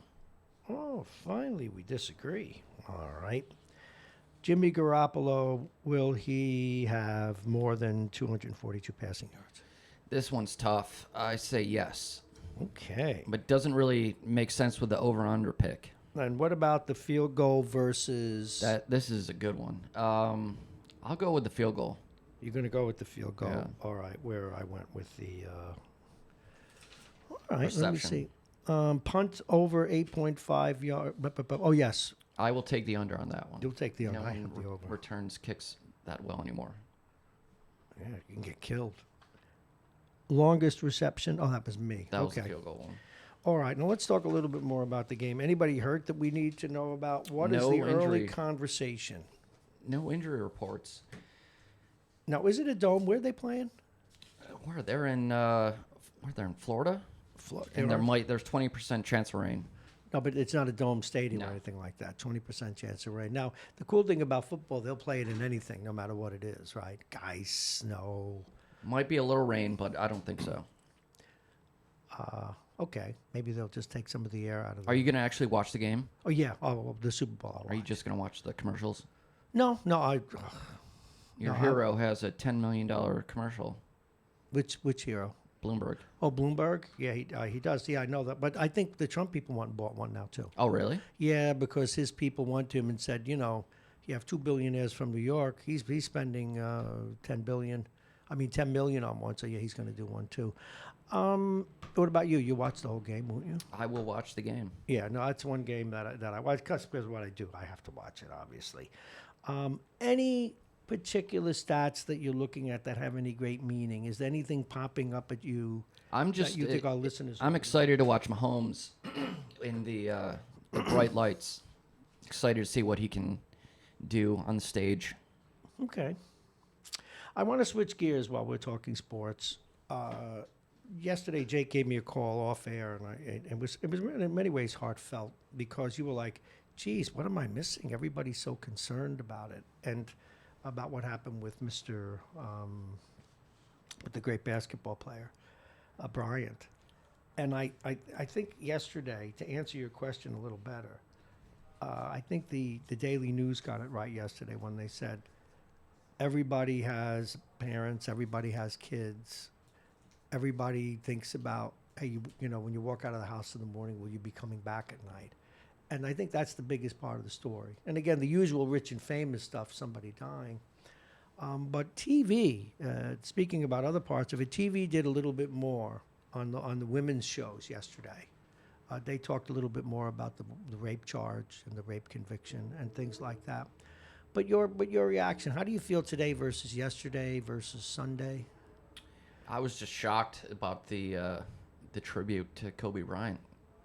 Great basketball player, maybe a good person. Don't know anything about him. Just know he's a good basketball player, and I know what he was alleged to have done. And in this day and age, I just was shocked at the tribute, the wall-to-wall tribute to Kobe Bryant. And well, there may be something within this. Now, I had this debate with some people yesterday because I didn't want to. Not now. I mean, it is. I think it's a worthy conversation in a week or two to get into it in greater detail. But this is how it struck me, and I was. Someone was explaining to me that he bought his way out, that the evidence was there was wounding, blah blah blah,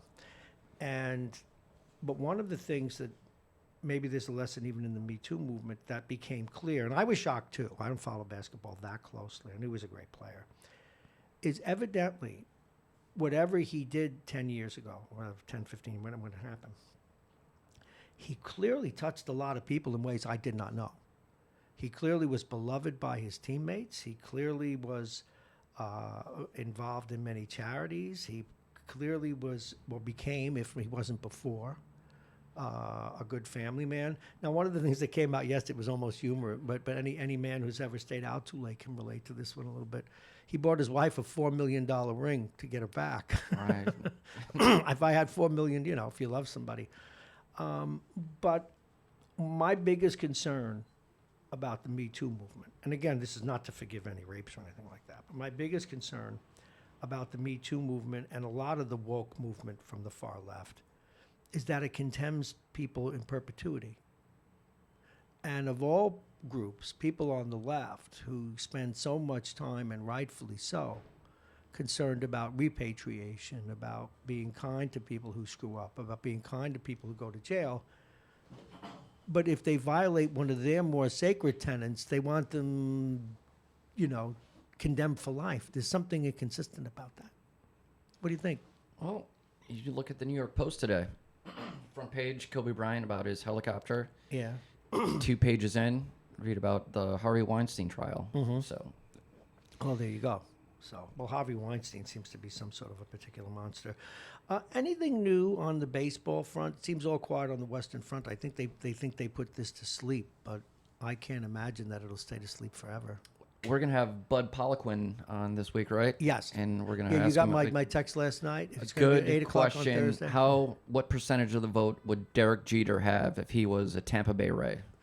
That's number one. And my other question. And I asked him that yesterday, and he will be on. Okay. and Now, answer another that question I'm going to be asking him, of course, we'll talk with him about the Super Bowl, but another question I'm going to be asking him is how far he thinks the scandal will go, how many other teams. Everybody seems to be buttoning up now, finally. Nobody's saying anything. But I don't know. I can't believe it stops with those two teams. I think it's pretty much every team. I got that from some of the casual conversations that came out of different people. Okay. That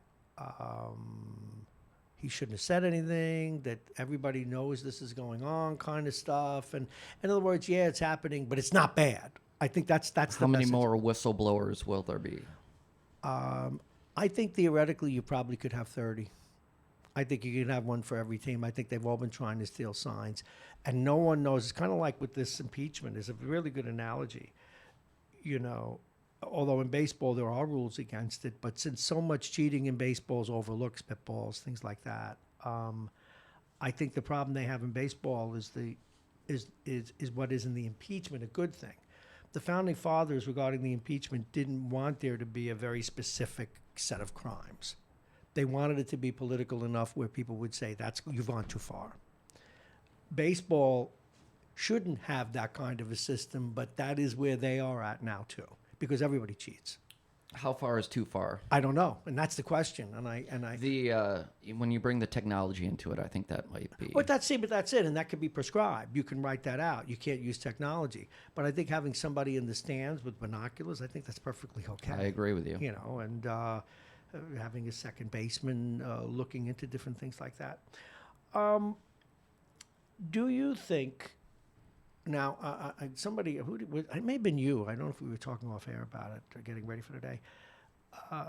Rojas, I was describing, maybe in events, I was describing the different things in his background, minor league ball, his parents, his brothers, etc., and that he comes pretty prepared, much the way Van Gundy did to the Knicks 20 years ago. But then someone said to me, and it did back me up a little bit.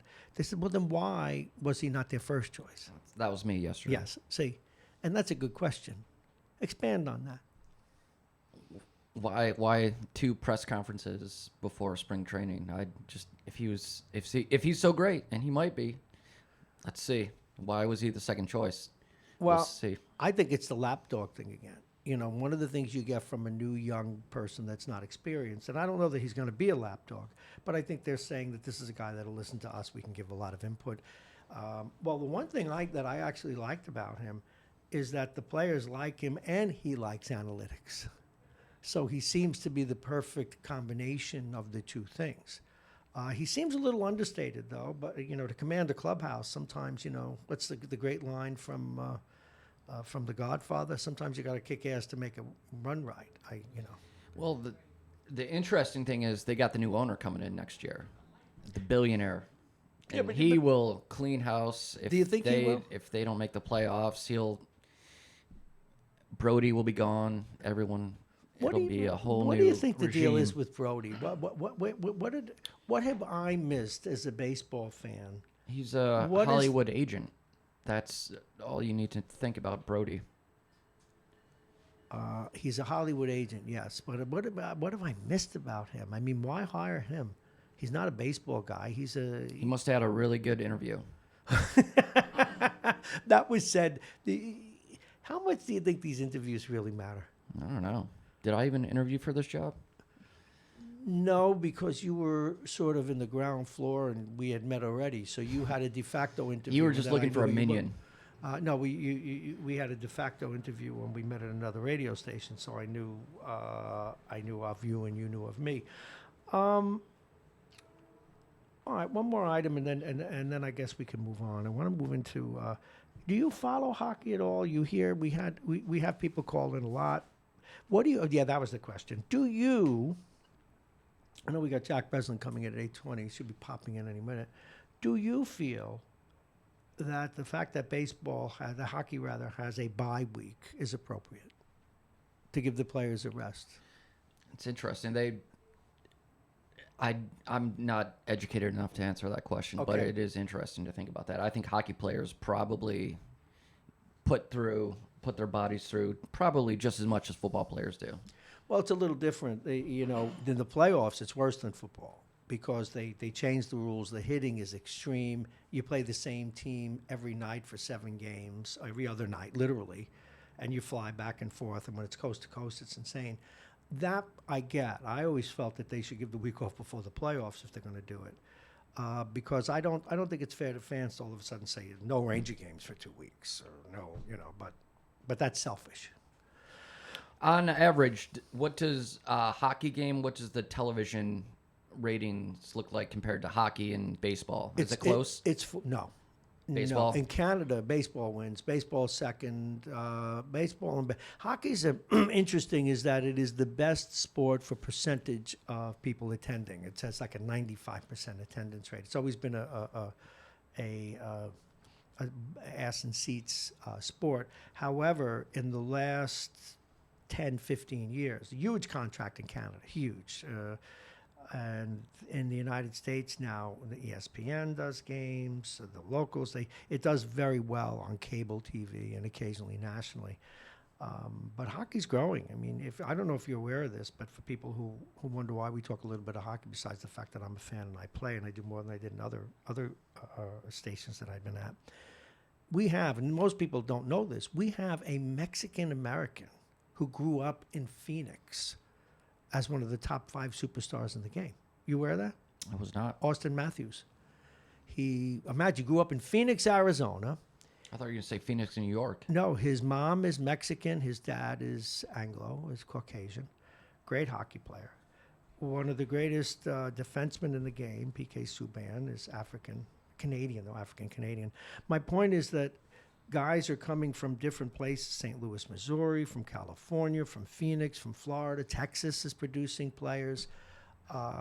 And what you're going to see, the biggest thing holding back, but I think eventually you'll see this, America's going to pass Canada. I know this hurts, but simply because of A, population, and B, money. Hockey's a very expensive sport. And it's why we don't yet see a lot of black folks in the game, because let's face it, it's cheaper to get a baseball and a basketball, or people from lesser means, white, black, or indifferent, because it's very expensive to play. I mean, my grandson has $350 skates, and they're not the best. His sticks are $100. I mean, it's very expensive. And if you make travel hockey, guess who pays? Travel's for elite. You put $3,000, $4,000, $5,000 to get them in the league. But what you're seeing, well, not if you're really good and they want you on that team. Well, but even there's a little bit of help, but still the parents have to drive you. It's expensive. You have to have a car.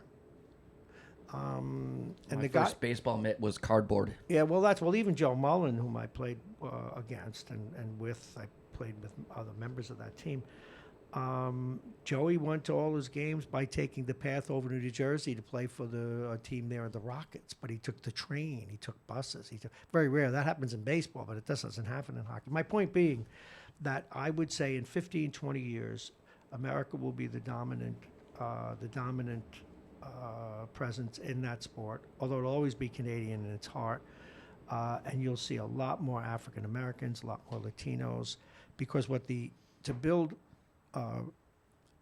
fans and seats, and the game has become more attractive and less violent, what you're going to see is teams, and they do this here in New York now, they have all these programs where they bring the team and they start leagues in underserved areas. It's worth the money to buy them the equipment. So, again, Austin Matthews was living in a fairly rich community, and you know what I'm saying. So anyway, but most people don't know that we have a Mexican-American who is one of the best players in the world, Austin Matthews. Go figure. So the professor's coming in. Are we gonna? He offered us his final exam last week. Are we gonna take the final exam? We'll see if he. Yeah, we're gonna challenge him. We'll challenge him. If it's too hard, I'll just quit. But I'll take it. No, you're not gonna quit. You don't quit. You're our sports guy. Our sports guy doesn't quit. All right, we're gonna take a quick break and give Jake a chance to get back to his studies. And don't forget, that's yours over there. You know. My Nook. Yeah, so Jake got the coffee today. He flew, I paid. This time, he pays a lot too. It's just how it works here. It is, or rather it was, 7:23. It's now 8:24 rather, here on Radio Westchester. We are waiting for the professor to show up. We spoke with him yesterday and moved him up in the lineup. I'm wondering if he forgot. He wouldn't be the first one, but we'll be right back. We're going to take a quick break. This is Radio Westchester.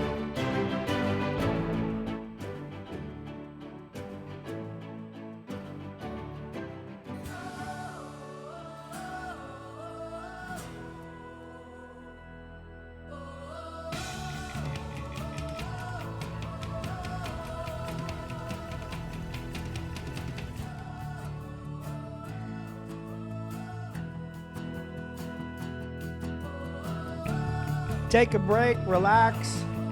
We'll be with you in a minute or two.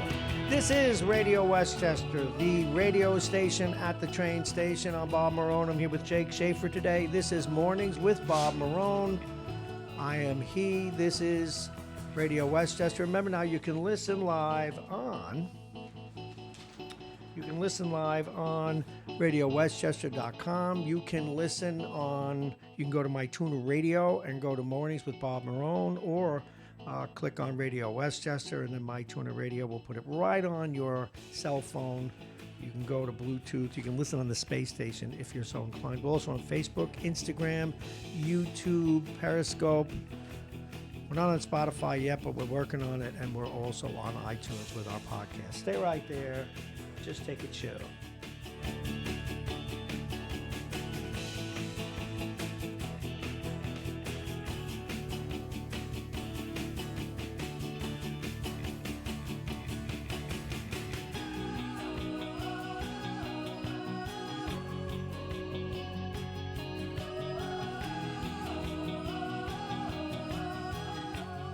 This sounds like one of those songs when they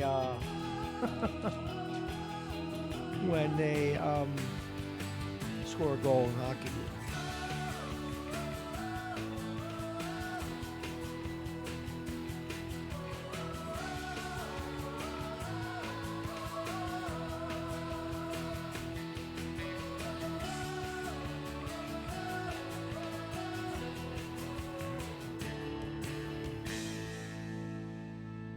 Alrighty, we're going to open up the telephones. It's not usual that a guest who's very reliable doesn't show, but it does happen. The phones are open, 914-222-3141, 914-222-3141. I have a couple of things to share with you. You know, there's this couple of new books that have come out regarding the president and some other stuff and rants that the president went on that made the news. And this is just to share with you. It came out of the Apolitical Aggregate of the Week magazine, and see how you feel about it. And if you'd like to comment about it or join the conversation, we are here at 222-3141. Oh, here comes the professor now. But I'm going to share this with you. Americans know that President Trump often acts like a middle school bully, said Joe Klein in the Washington Post. But in a new book entitled A Very Stable Genius, we get a jaw-dropping example of Trump at his worst, as he launched into an astonishing verbal assault. But at least we know he's in charge on his national security team. The incident occurred 6 months into his term when former Secretary of State Rex Tillerson, his Defense Secretary Jim Mattis, and National Security Advisor H.R. McMaster convened a meeting between the President and the Joint Chiefs of Staff at the Pentagon to educate him.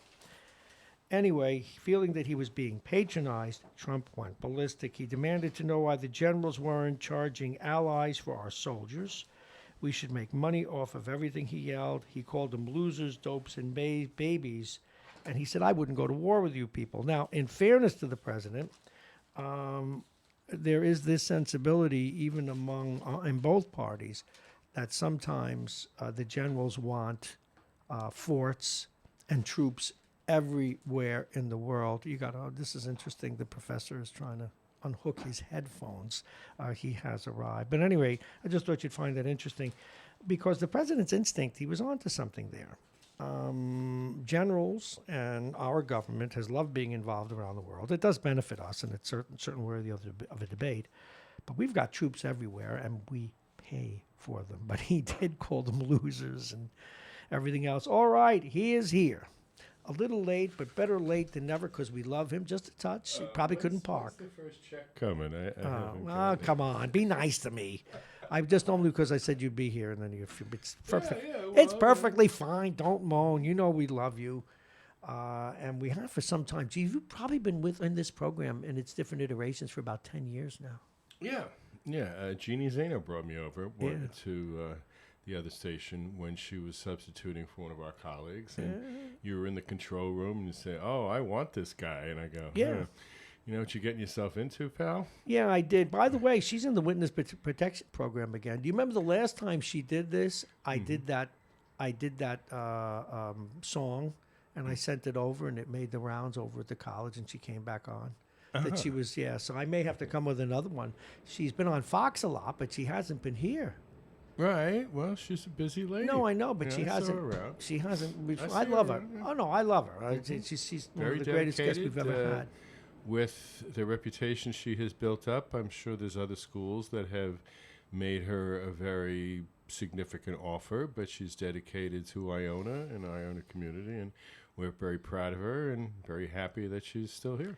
Well, the man, that voice you hear, let me, I want people to see so they can be as annoyed as I am. There he is, Jack Breslin, professor of mass comm and ethics at Iona College. So you can call him Dr. Breslin if you like. We call him Jack because he likes to be called Jack, but I almost want to defer. He's a pretty learned guy. But what I always got appreciated about you is the jobs you've had in addition to the fact that you teach. Now, Jake mentioned earlier, you challenged us to take the test. Mm-hmm. Are you ready to pop some questions at us today? Do you have a few minutes? Do you have any questions? Yeah, I'll give you a little intro stuff.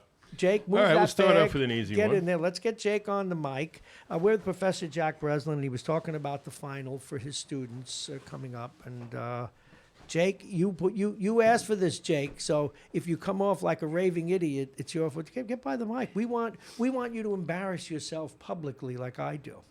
All right, Jake's back in the saddle. See if can I get both of them in this? Yeah, I can actually. All right. Yeah. Okay, gentlemen. Professor Breslin. All right. The First Amendment to the Constitution guarantees 5 basic freedoms. What are they? Jake. Bob. Oh, he threw the hot potato. Okay. Freedom of speech. Mm-hmm. Freedom of religion. Freedom to assemble. Mm-hmm. Freedom to assemble. Freedom to protest. No?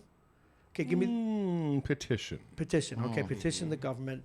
And let me do privacy. No. What's the fifth? Okay. Jake, can you got the fifth?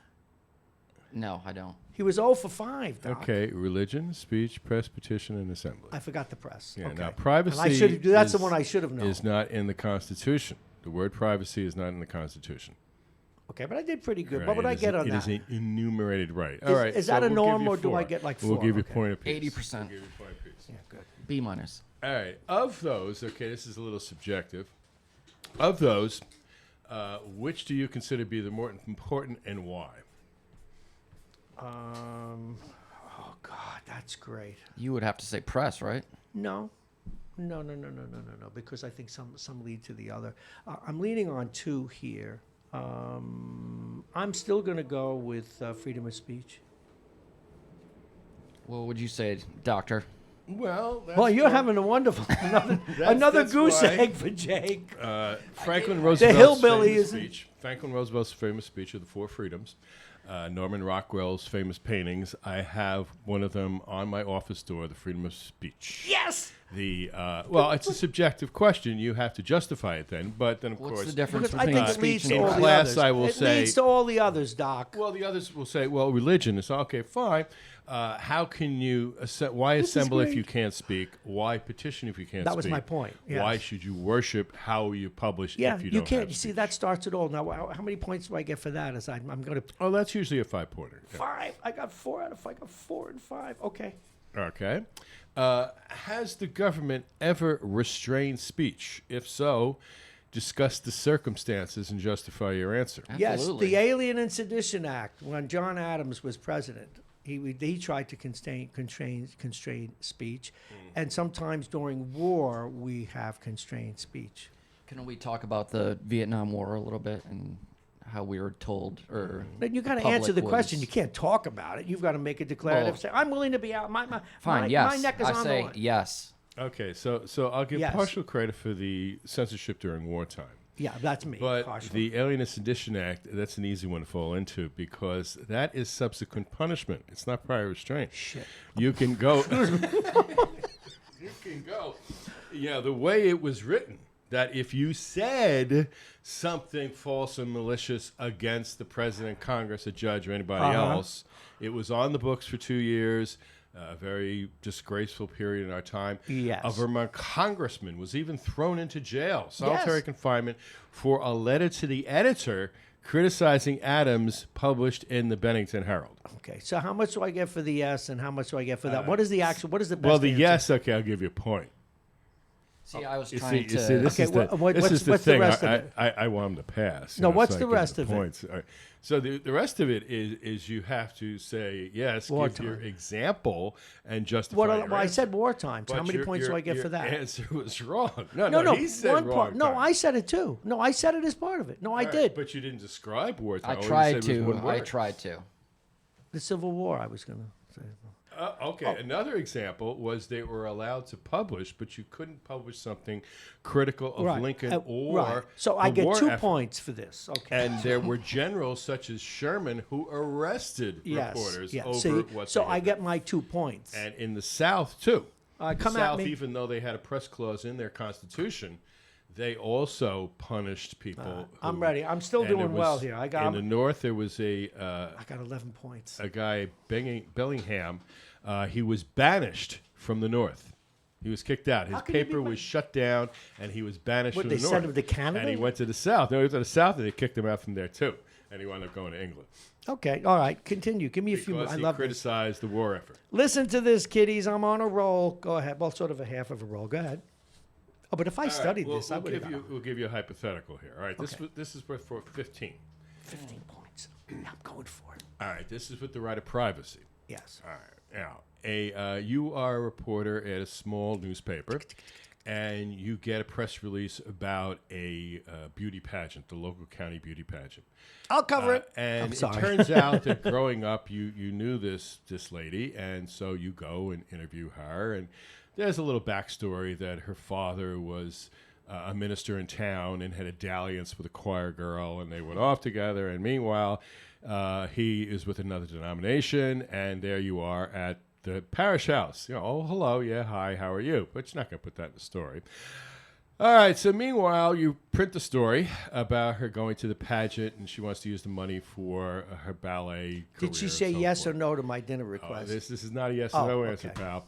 All right, so meanwhile, you go over to the basketball court, hanging out with the guys, and they go, hey, I liked your story about born again, because in the story she said about being a born again Christian.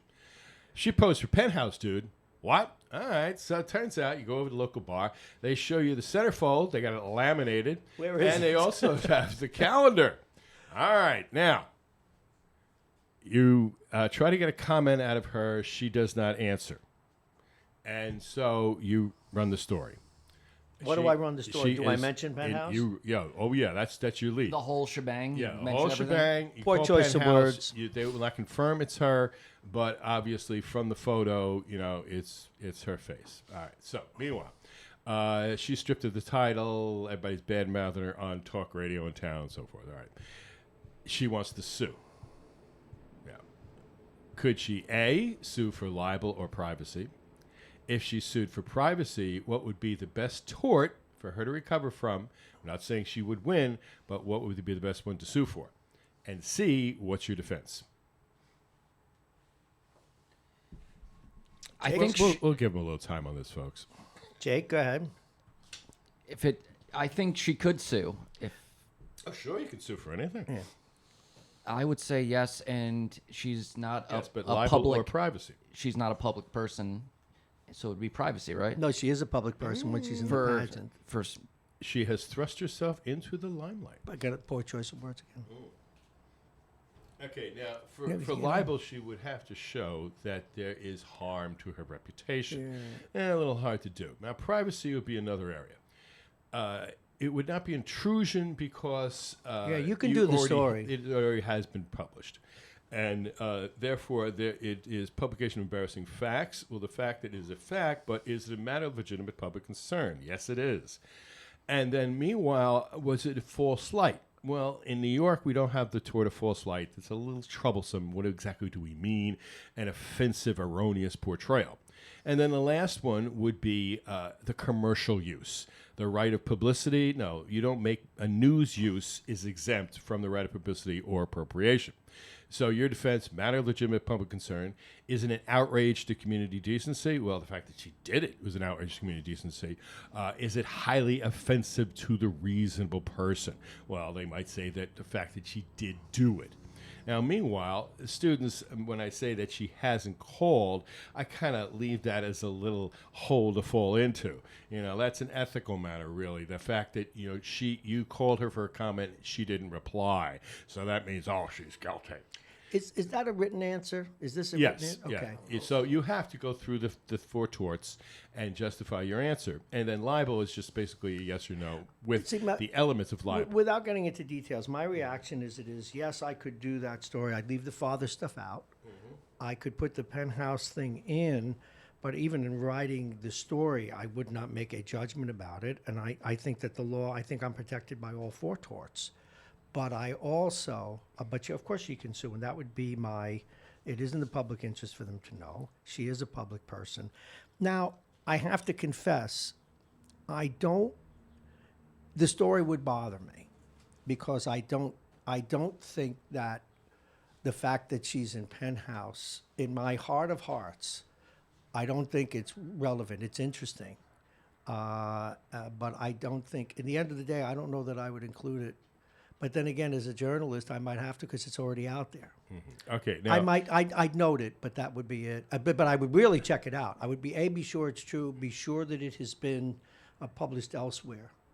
But that's all, because it is noteworthy and it is newsworthy. Okay, so from just a slight correction on the privacy area, the tort is not a protection. The tort is a remedy that she would have to seek damages, and then you would say, in my defense. Right. Now, you bring up the ethical part. Yes. When we are going over the exam, then, I bring up the ethical part. I say, all right, how many of you, if this was you, would run the story? And it's interesting that most of the class says yes. All right, then it's a Breslin war story. It's a true story. I was at the Daily Freeman only a week when we got the letter about the pageant. Now, I remembered her from growing up and the thing about her father and the minister and stuff, but, the Catholic altar boys didn't hang out with the Protestant kids, so I really didn't know her that well. So then I run the story, and she's talking about being born again for a lovely interview. I run it. And meanwhile, I go over to the basketball court, and one of my friends, says, "Hey, man, she posts Penthouse, dude." We go over to the local watering hole, and sure enough, "Hey, Mikey, you got it?" Yeah. They take it out. They're going to laminate it. That people knew about it. Do you have it with you today? It has been previously published. All right. In those days, as I tell the students, I didn't know anything about the Potter box. That's an ethical decision-making tool that we use. I didn't run the story. I didn't do it. Now, years at the end of the year, when her reign was over, she was at the local Lions Expo with the chaperone. And I asked her out right in front of the chaperone because she was getting off the next night. Yeah, so I said, okay. Chaperone kind of looks at me, and I said, "Oh, yeah, let's go." "Okay, yeah, sure." So we go out to a nice quiet place where nobody can hear us. And I say, "Okay, so tell me about Penthouse." You did. And she said, "You knew?" I said, "Yeah." So she told me the story in a nutshell, over her father's situation. She ran away, very attractive lady, and she met this guy who wanted to make her into a model, got her to do these photographs. She got paid.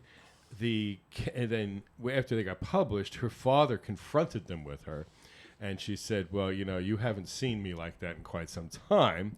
And she says that the calendar was her, but the pictures in the magazine was her head on somebody else's body. See, here's the thing with that story. I have no regrets at all. No, I don't. I'm glad you don't. But I do have a question though. Did you have an assignment editor who sent you on the story? No. Because that's the other element too. See, because if I may, one of the things I'm always admonishing interns about is I would say to them, "What's the story?" See, to me, the story isn't that she's in Penthouse. If it is, I'm not going to run it. The story is that this is your queen for the day. Right. And to me, it's an aside that she was in Penthouse. But that's my own moral interpretation. I don't think that it should be used to color her in any way. Now, how many years later, as a crusty, cynical journalist, would I have changed my mind? Because if my editor knew I had that Penthouse angle, you would have been in trouble. I would have probably got canned. You would have got fired. Because I was only That's there my a week. point. That's and why they I asked said, you about if it. I brought up any ethical concerns, they said, "All right, fine, we'll have so-and-so do it. You're out of here. Pack up." Yeah, but that's because you don't know news. You don't have the guts. You can't go for the jugular. They would have gone nuts over that story. I remember when when I went back to school in journalism class, in broadcast journalism, and this guy had been an editor and ran newsrooms all over New York City. He said to me, and it was a person who was handicapped and had been in a terrible accident, but was talking about in my studio to talk about something else. And we asked him, I said, "I'm not going to mention that he's handicapped. I'd probably fire you if you didn't." And I thought that was kind of cold because I didn't think it was relevant to the story. Mm-hmm. If he was there to promote some solution to his malady or to prevent the malady, but I didn't think it was at all pertinent to the story. I would not do it. Now, an epilogue to that and a comment on what you said about that type of story. Yes. All right. I didn't tell them anything. That was prior to Vanessa Williams. That was before the Vanessa Williams case, where she had posed for a local photographer here in New Rochelle, in Westchester County, with a woman in sexually compromising positions. Guccione bought the photographs from the photographer here, and they were published, and she was stripped of her crown. The first African-American Miss America, who went on to be one of the most successful ex-Miss Americas in the history of the pageant.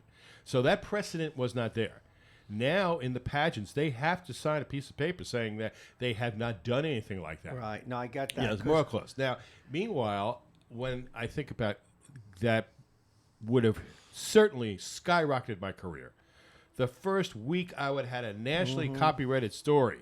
I would have been the publisher by the end of the month. Is it fair enough to say that if there had been rumblings that it was you could not be in the pageant, you could not be if you posed for Penthouse or any of these other things. It would seem to me you'd be obligated to do the story. Oh yeah, that if she had violated anything that she signed. Now, has my conversation with you garnered me any credit? Has it been reasonable enough?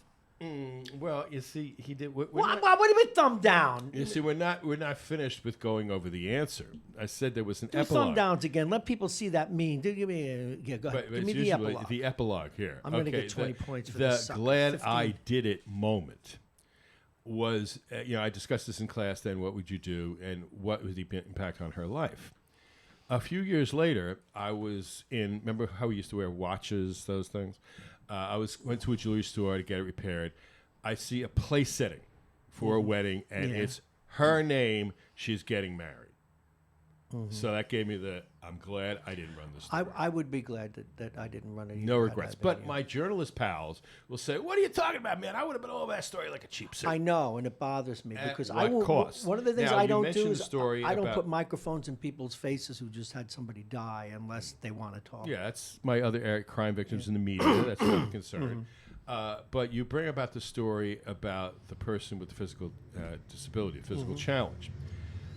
The first high school journalism scholarship that we gave at the paper was to a young lady who was an aspiring journalist but had no hands. Do you include that in the story? You want to be honest? Story, right? I would talk to her first. Yeah, but I think it's remarkable. She had these because it is apparatus that she used. Okay, if I would talk to her first because it's a special feature of the story, but I think you need to I think if you underscore that people have a disability, it's like saying Joe Doe is black. Okay, but I think it's a particularly important accomplishment. For example, it was news when Jackie Robinson became the first black ball player, so you would mention it. But I would not go with that without talking to her, and that's an ethical thing with me. Journalistically, I'd probably get fired if I didn't. But I don't understand why you wouldn't. because I think she's entitled to be recognized for her accomplishments. But okay, Doc, did I fail? No. On the ethics one, though, we're going to kind of go into the ethics. And even though you didn't have the Potter box or an ethical decision-making tool, you made a good ethical decision. So we'll give you 15 on that, even though we didn't exactly answer the question. On the story about the young lady, though, I didn't write the story. One of my colleagues did, and the others of us in the newsroom who knew this young lady and knew her incredible story of how she had overcome this, we were like, well, why didn't you include it? And so she should have asked her. Fast forward about 30 years, Hillary Clinton comes to the local restaurant on behalf of the local congressman. Who's sitting there as a member of Hinchy's staff but her? Mm-hmm. And I said, hi, I don't know if you remember me, but da-da-da-da-da. And, she said, oh, you remember me? We had a lovely story. She was married, she had a family. She had really given up a journalism career to have a family and stuff, and she was working for the local congressman, Maurice Hinchy. So it was really nice to see that she had done well, and that $500 helped her out. That is a nice story. So how many points did I get for the prior, for my analysis of the original story? Well, unfortunately, you gave me 15 for this other. You kind of messed that one up a little bit. Did I get some points? Well, yeah. You see, the problem is that for my thoughtfulness. You didn't read the question carefully, as happens sometimes. Shut up, Jake. I said, not would she win, but what would be the relevant tort? But I'll give you, because you didn't know what the torts were, we didn't go over that. So I'll take 10 points on that one. All right.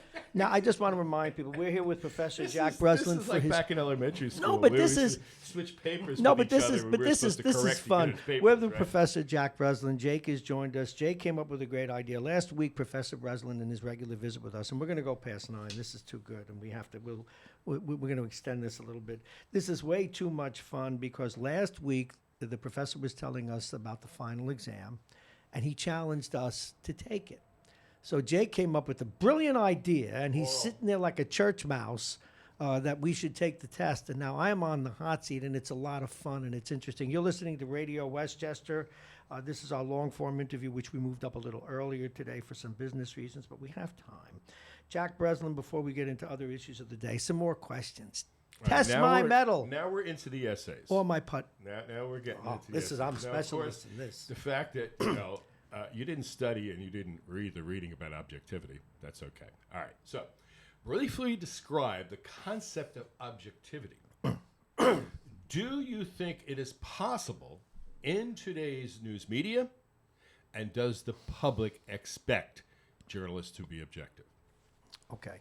I'll give you my... So do you want to take a stab at one of these while I crash and burn, I'll Jake? give you a hint, though. In your definition, you can't use the word objective. Is CNN objective? We don't. No. You don't get to ask any questions. No. That's part of your answer. That's what do you mean? Of the answer. Fox News, MSNBC. Okay. Is okay. CNN. I can see that. I'll give you mine in a minute. Objectivity. Okay. The ideal of objectivity does does it still exist? I think. I say no. Okay. I think that's too blunt. No. Why? Yeah. Okay. Here's how I would deal with that. But you didn't define objectivity. I'm about to, but I'm going to. Oh, good.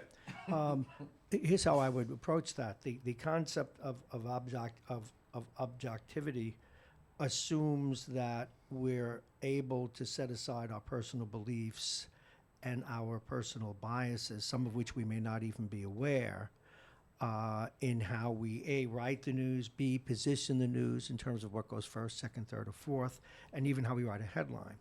So I would say that given that definition, that pure objectivity, or we can't use that word, that to write something without any biases is very difficult, if not impossible. So I think the public expects a certain amount of objectivity, but accepts the notion that there will be some bias built into two things. One, the mind of the most fact-based person, number one. And number two, that they may work for an outlet that leans politically towards one position or another and may want to count out of that. But to get to the bottom of it, I do believe that people attempt to just do the facts, but pure objectivity in that sense just doesn't exist. And I would elaborate more on it, but that's where I would go with it.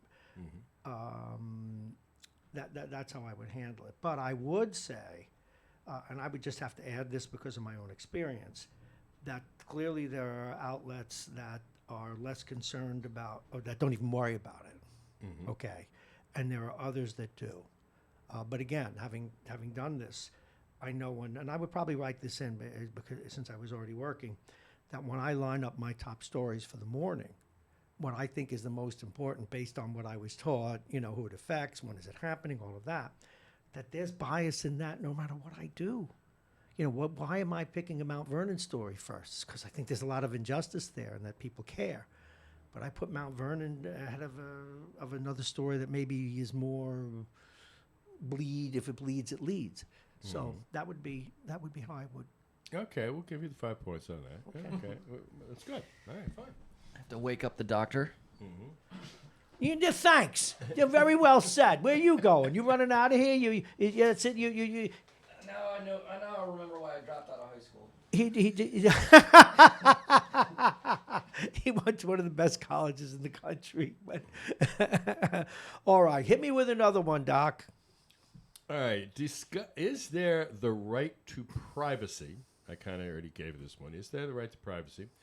Discuss the evolution of our current right to privacy, and do you feel that our current laws adequately protect our personal privacy? Oh, boy.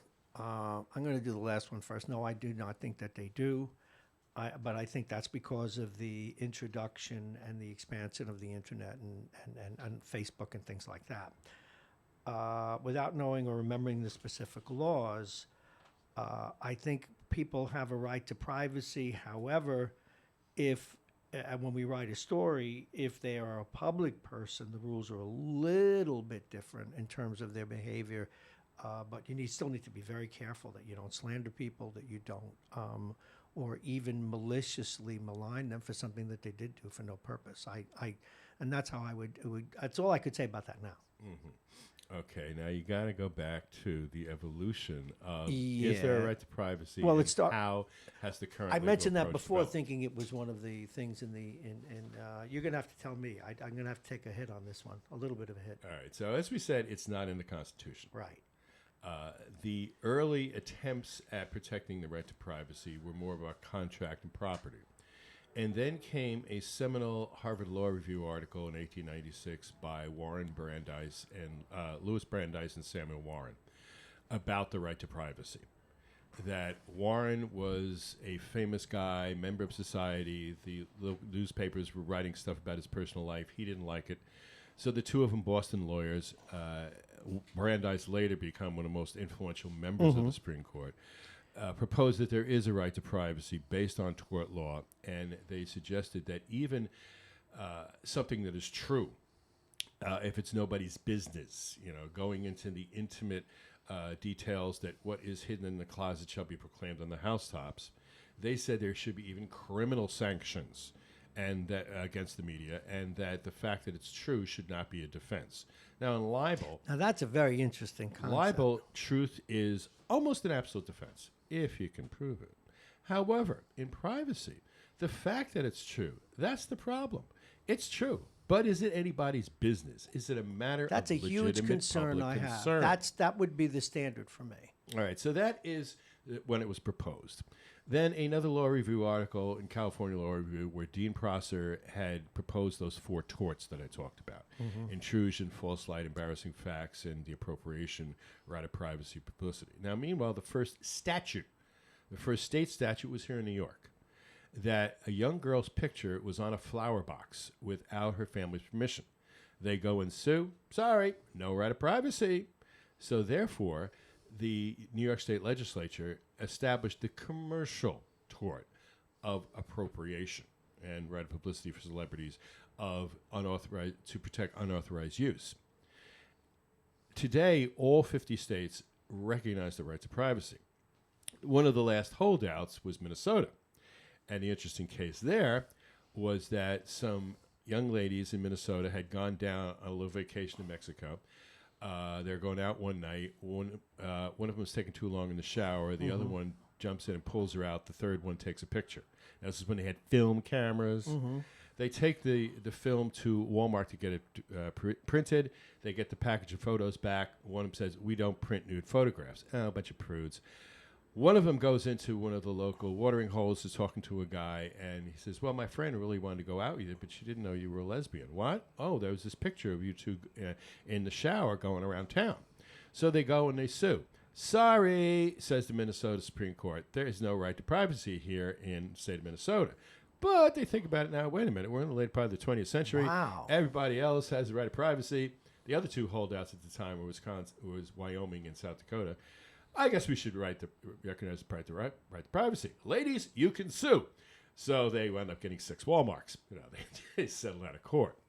Of course, the trivia question there was the NFL Hall of Famer who was on the Minnesota Supreme Court at the time. Give you a hint, a defensive lineman. Was on the Supreme One of the Purple Court? People Eaters on the Minnesota Vikings, also played for Notre Dame.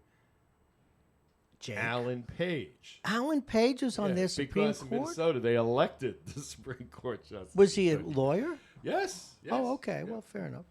All right. So, and then from the common law approach, from the We're going to get seminal modern soon on this guy. Supreme Court decision was Griswold versus Connecticut.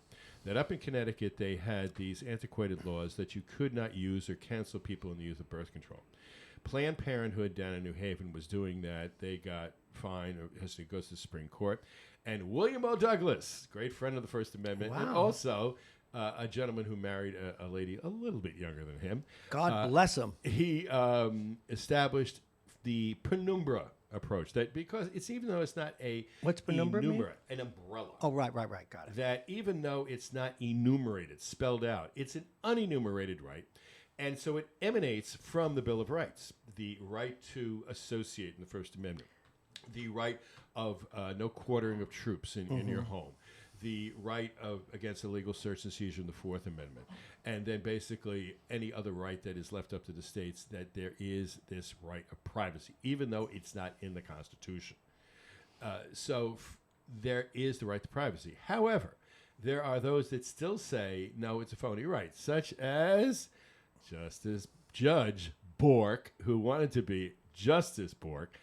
In his hearings, he said, no, it says no such thing as the right to privacy. Well, because it's not in the Constitution. Right. And one of the first questions that is posed to a Supreme Court nominee is, do you believe in the right to privacy?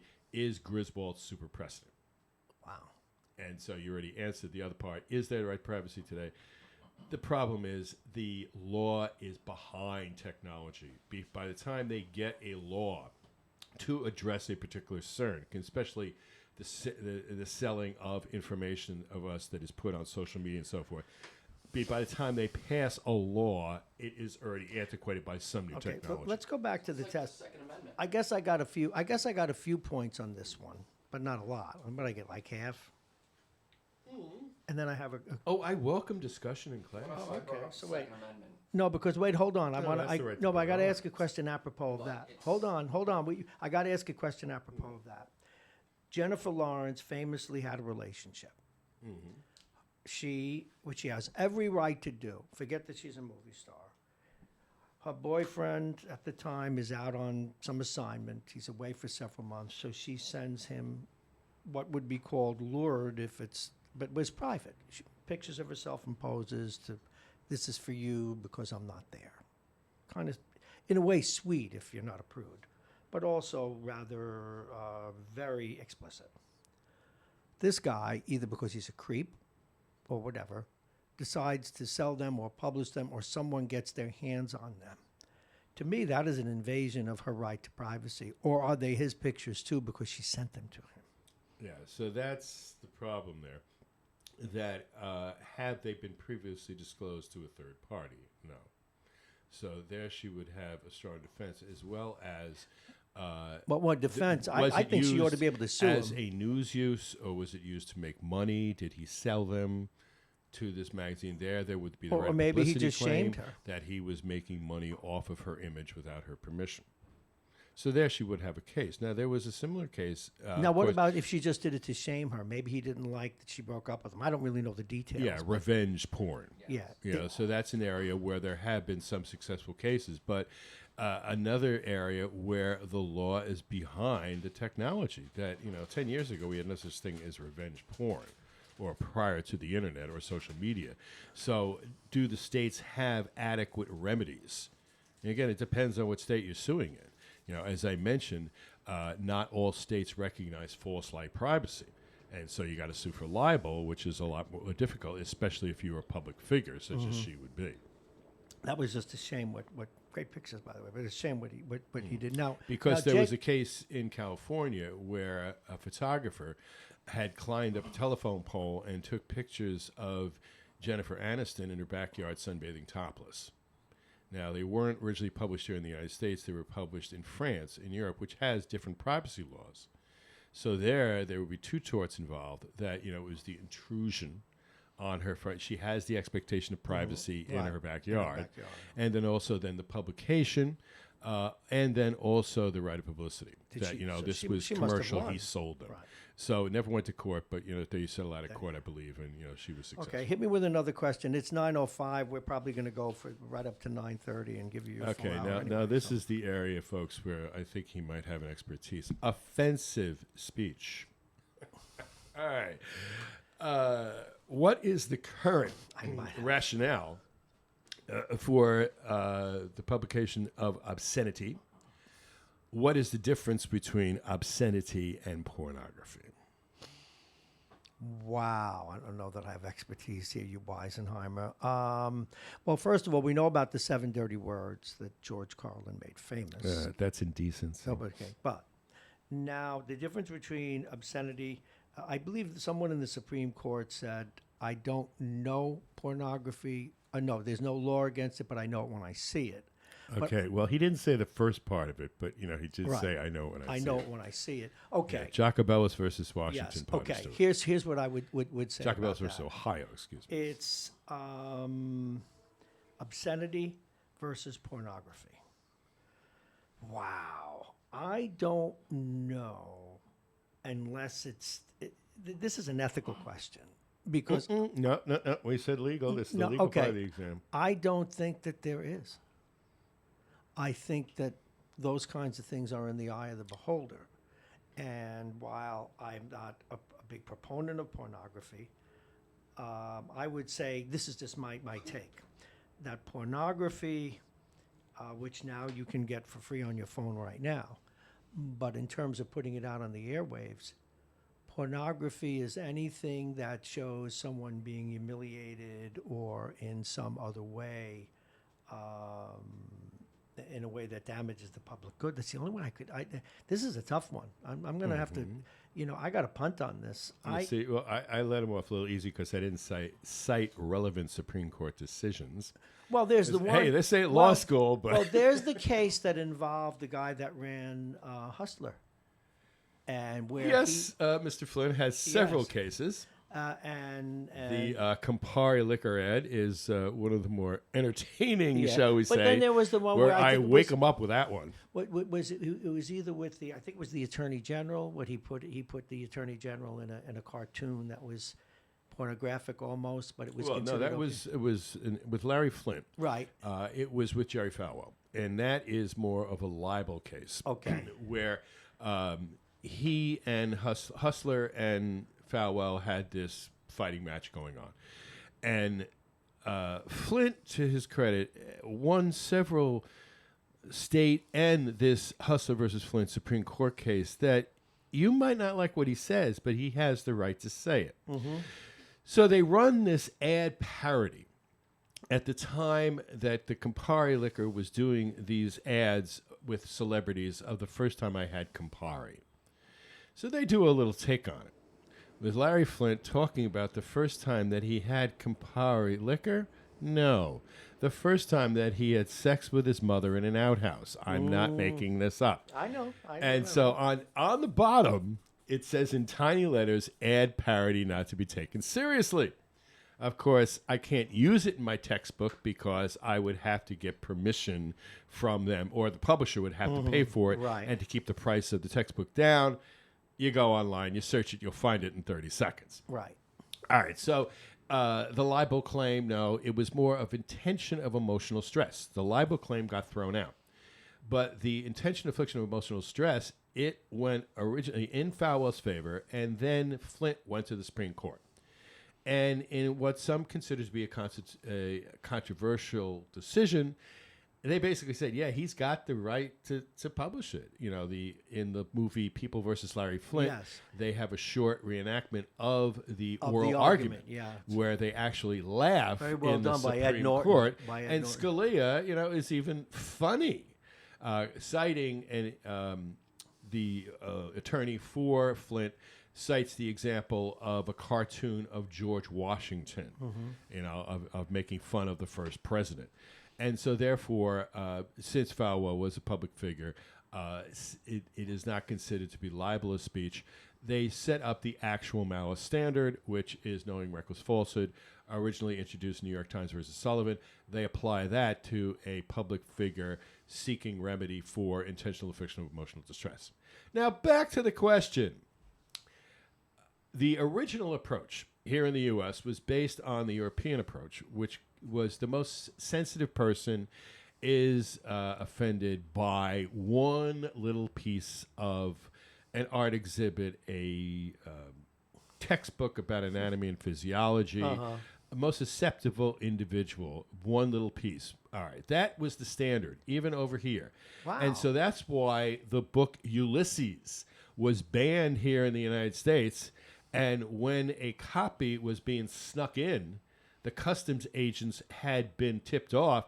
They actually seized the copy from the publisher's agent coming off the boat. So a book like Ulysses, that is today considered, pardon my Irish heritage coming in here, one of the best, most revered books ever written in the English language. Absolutely. Was banned here in the United States. Why? All right, well, fast forward, because of that Hinkland standard. Okay. That the most susceptible individual, one page where, the author That's is insane. masturbating. They say, okay, that's highly offensive to the most susceptible people. Right.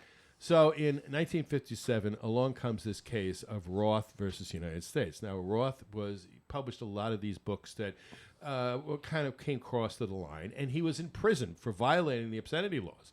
And he wins the Supreme Court case, but he still stays in prison because they say, okay, we have to change the obscenity laws, but you're still guilty. That's kind of in a nutshell. So they came up with this test that, according to contemporary community standards, the dominant theme, not just one little page, as a whole appeals to peering interest and without any redeeming social importance. Now, that evolved over a series of cases over about 10, 15 years. And then comes Miller versus California in 73, where they add the SLAPS test. What do you mean by social importance? Without any serious literary, artistic, or political, or scientific value. So that is still the test. But the problem is, how do you apply that, which the FCC has done, to broadcast, cable, and radio? They don't apply that to cable. What the indecency standard is based on an obscenity standard. It was developed for print in 1973, and it doesn't work so hot. And the standards of indecency as they were applied to broadcast versus cable. All right, so the current standard is still Miller. And so you would mention the Miller case, you would mention Roth versus U.S. and the SLAPS test, and you'd get the points.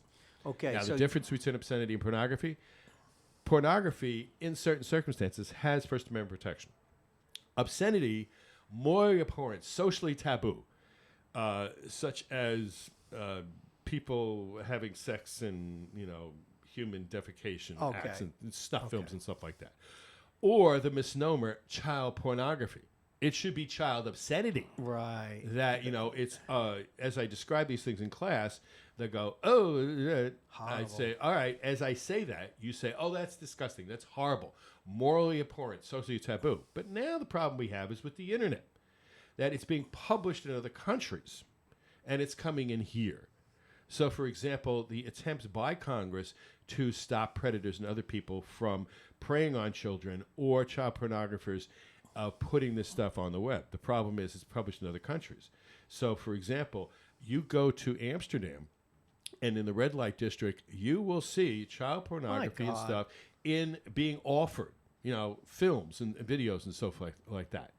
And then also, one of my students said in class one time that he was working in a video store, when we had video stores, down in Times Square, and this gentleman came in and said, do you have any videos of women and children in cages?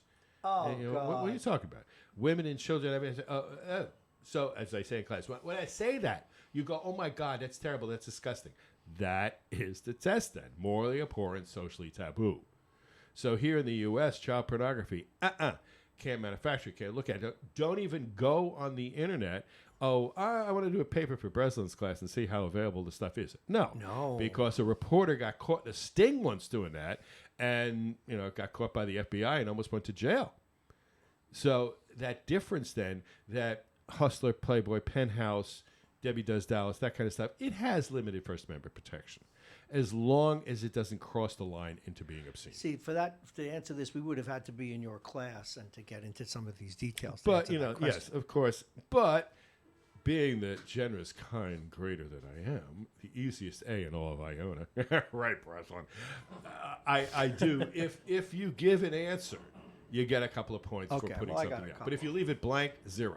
Was that the last question on the test? Give me one more, and then I have some stuff for you. Give me... Fair use copyright? Pardon? Fair use copyright. But of course you gotta have the well, that I know. That's a little hard. Yeah, but still, I would, geez, you But my last question is, I give 3 exams to break it up. Jake's enjoying my pain here. I'm from one of the greatest professors that I was blessed at Minnesota, Joel Samaha. Hello, Joel. A master of criminal law, criminal procedure, and criminal justice. If you go into a college bookstore and look in the criminal justice section, most likely one of those 3 books will be there.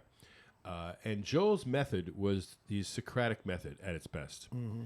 He would get a lecture for maybe 5 minutes, and then it was this total dialogue. For 3 hours, he was able to keep a class of 60 students engaged. Now, of course, I rate my professor. They would say, "Oh, he makes us talk in class." Well, gee, what do you think you're going to do in law school? So Joel was really a master of doing that. Now, he didn't give a final because each week he would give, in the seminar and also in the criminal procedure, where there were law cases that we had it up, he would ask this question: what are the 5 most important lessons that you have learned this evening? And then either justify each or pick one that's most important and justify your answer. Now, it was open notes, not open book, open notes. So, in other words, if you took notes and in class, of course, in the seminar, it was almost a book a week. It was a lot of reading involved. Okay. But it was a graduate level class for me, and the undergrads, it was a 400 level class, and most of them were going on to law school. So I asked that question, what are the 5 most important lessons you've learned that you can take with you to your personal and professional life? Pick one that's the most important and justify it, or justify each one. And it also gives me some feedback to see, what are they learning? It's, of course, I always say, they go, Potter Box, Actual Malice, President's War Stories. Oh, you'll like that, yeah. Yeah, because I offer examples from my little adventures in class to illustrate that. Well, I don't know. I'll just keep it brief so I can get to some questions for you. But it's not a 5-point gimme. No, I know. But in general, I would elaborate on, if I were answering that, I think, first of all, the need to understand the torts and the relevant laws is important. Otherwise, you don't have the frame of reference. But in general, there's a certain intuitiveness to these laws, a certain amount of intuitiveness that has to do with understanding people, understanding the rights that people have, understanding what freedom of speech in the press means. And I think for the first story that you talked about, the first war story, understanding that there's almost this issue of what you can verify, whether or not it's applicable to the story, whether it violates any laws or ethical concerns. But the whole, I'm fighting for the words here. There is I'm not going to call it an art, there's a discipline, there's a rigor to this, to following the law and making sure that you don't in any way intentionally hurt anyone, print something or go with a story that is untrue, and violate any of these laws that intuitively make the form possible, if that makes any sense. And that's what I would elaborate on, and I would cite the law. As we stress, it might be legal, but is it ethical? Yeah, and as you can tell, I've always been concerned with that. Like when I've covered stories, I will not put a mic in the face of a grieving person unless they, I'll ask if they want to say something, but I just won't do it. And I've not done it. And I just think that there are things that are done for the news business that I think hurt people, and they're perfectly legal. That's what one of my colleagues from Minnesota, he teaches at Marquette, Eric Uglin, he wrote a brilliant essay for our journal, Communication Law and Policy, justifying why we need a media law class. And one of the objectives that he brought up that I've added to my syllabus is it helps students become more engaged in our democracy. Without free speech, without free press, a democracy does not work, holding our public officials accountable for the performance of their public duties. So Eric very eloquently said one of the reasons we need media law is to help us become better citizens. And understand even how it relates. Like over the years when you've come in here and you've talked about, was it done with malice? Was it done with intent to hurt? Was it true? Was it ethical? Again, I've always felt that good law can be intuited to a certain extent. I mean, certainly there are levels of granularity, but at the end of the day, once you understand the rights and B, the torts themselves, that a lot of it should be intuitive. Yeah, we've stressed that, yes, there is a tremendous amount of freedom, but there is also responsibility that goes along with it. Oh, huge. You know the number of people, you do something like this. And the First Amendment is not absolute. Right. Now, Jake hasn't been through this yet because he's new to this end of it. He's been a comedian, so he knows a lot about free speech. But I'll get people come in here and say, "Did you know what this cop did down on North Avenue? You should do that story." And will he talk to me? No. I said, did you witness it? No. I said, how do you know? He told me. I said, I need to verify it. I can't. Why not? I know. No, I need. You would be shocked the number of people who call, or the number of people who've been wronged in court, or the number of people who feel the judge is unfair. When I tell them I'm not doing that story, I have to go and say that this has been reported and maybe get the judge, call for comment, etc. I'm shocked at the number of people that don't understand that. Yeah, what I will openly admit that I miss being a journalist full time. I love what I do. And I really cherish those days I had at the Daily Freeman, even though I got fired in the end. Yeah, but don't you cherish what you do now? With the little weekly, the Post-Star. But after hours, since I was a workaholic, I would be there long after everybody left. I'd go down and have a little quickie, something to eat, go take a swim and come back and work from 9 to midnight. And, of course, the guild members didn't like that very much, even though we didn't have a contract, because I just loved it. I was into it. And after 5 o'clock, when the phone rolled over, it would ring on your desk or, out loud. So you answer it, because I called it the funny phone, because you'd never know what was on the end. Some lady saying, he's sneezing. What? Who? What did you put in the ink? He's sneezing. He can't. Okay, nice talking to you, too. Okay. But these ones about, I know where the bodies are buried in this town. You're just a kid, You're not from around here, that kind of thing. Let me go forward with this. And as you could tell, Jake and I have been, and I think I can speak for Jake a little bit here, kind of wrapped as in grabbed our attention, talking about these laws. And again, I've always viewed the law that surrounds the Constitution as like in a boxing ring, the guardrails within which you can go too far. And this is not to criticize young people, because I know back when I was in school, I loved this stuff, but not the way I love it now. Are your students as rapt as Jake and I are listening to you? Oh, a Breslin class, you're always rapt. No, but really, did they care as much about it? Or do some do, I think? I mean, I challenge them to take it seriously and to consider the ramifications of it. Because this is at the heart of this country. This is at the heart of, as you said, being a citizen. I bring in how students who have taken the class in the past, one of the nice moments is walking across Grand Central and somebody comes up to you and says, I don't know if you remember me, but... And they say, well, you said this and you said that. Oh, I did. And it helped them in their career, because there's, a local journalist who was in the class who ran into a little trouble a few years ago. And he said, because I remembered this, and this, we didn't have to settle. We were okay. And the case was dismissed. And I said, yeah, glad to help out. So I think that, as you say, some will remember later on, they appreciate it. As they're sitting in that classroom with an hour and 18 minutes listening to Breslin, or a 3-hour evening class where they're stuck there, they might not truly appreciate it.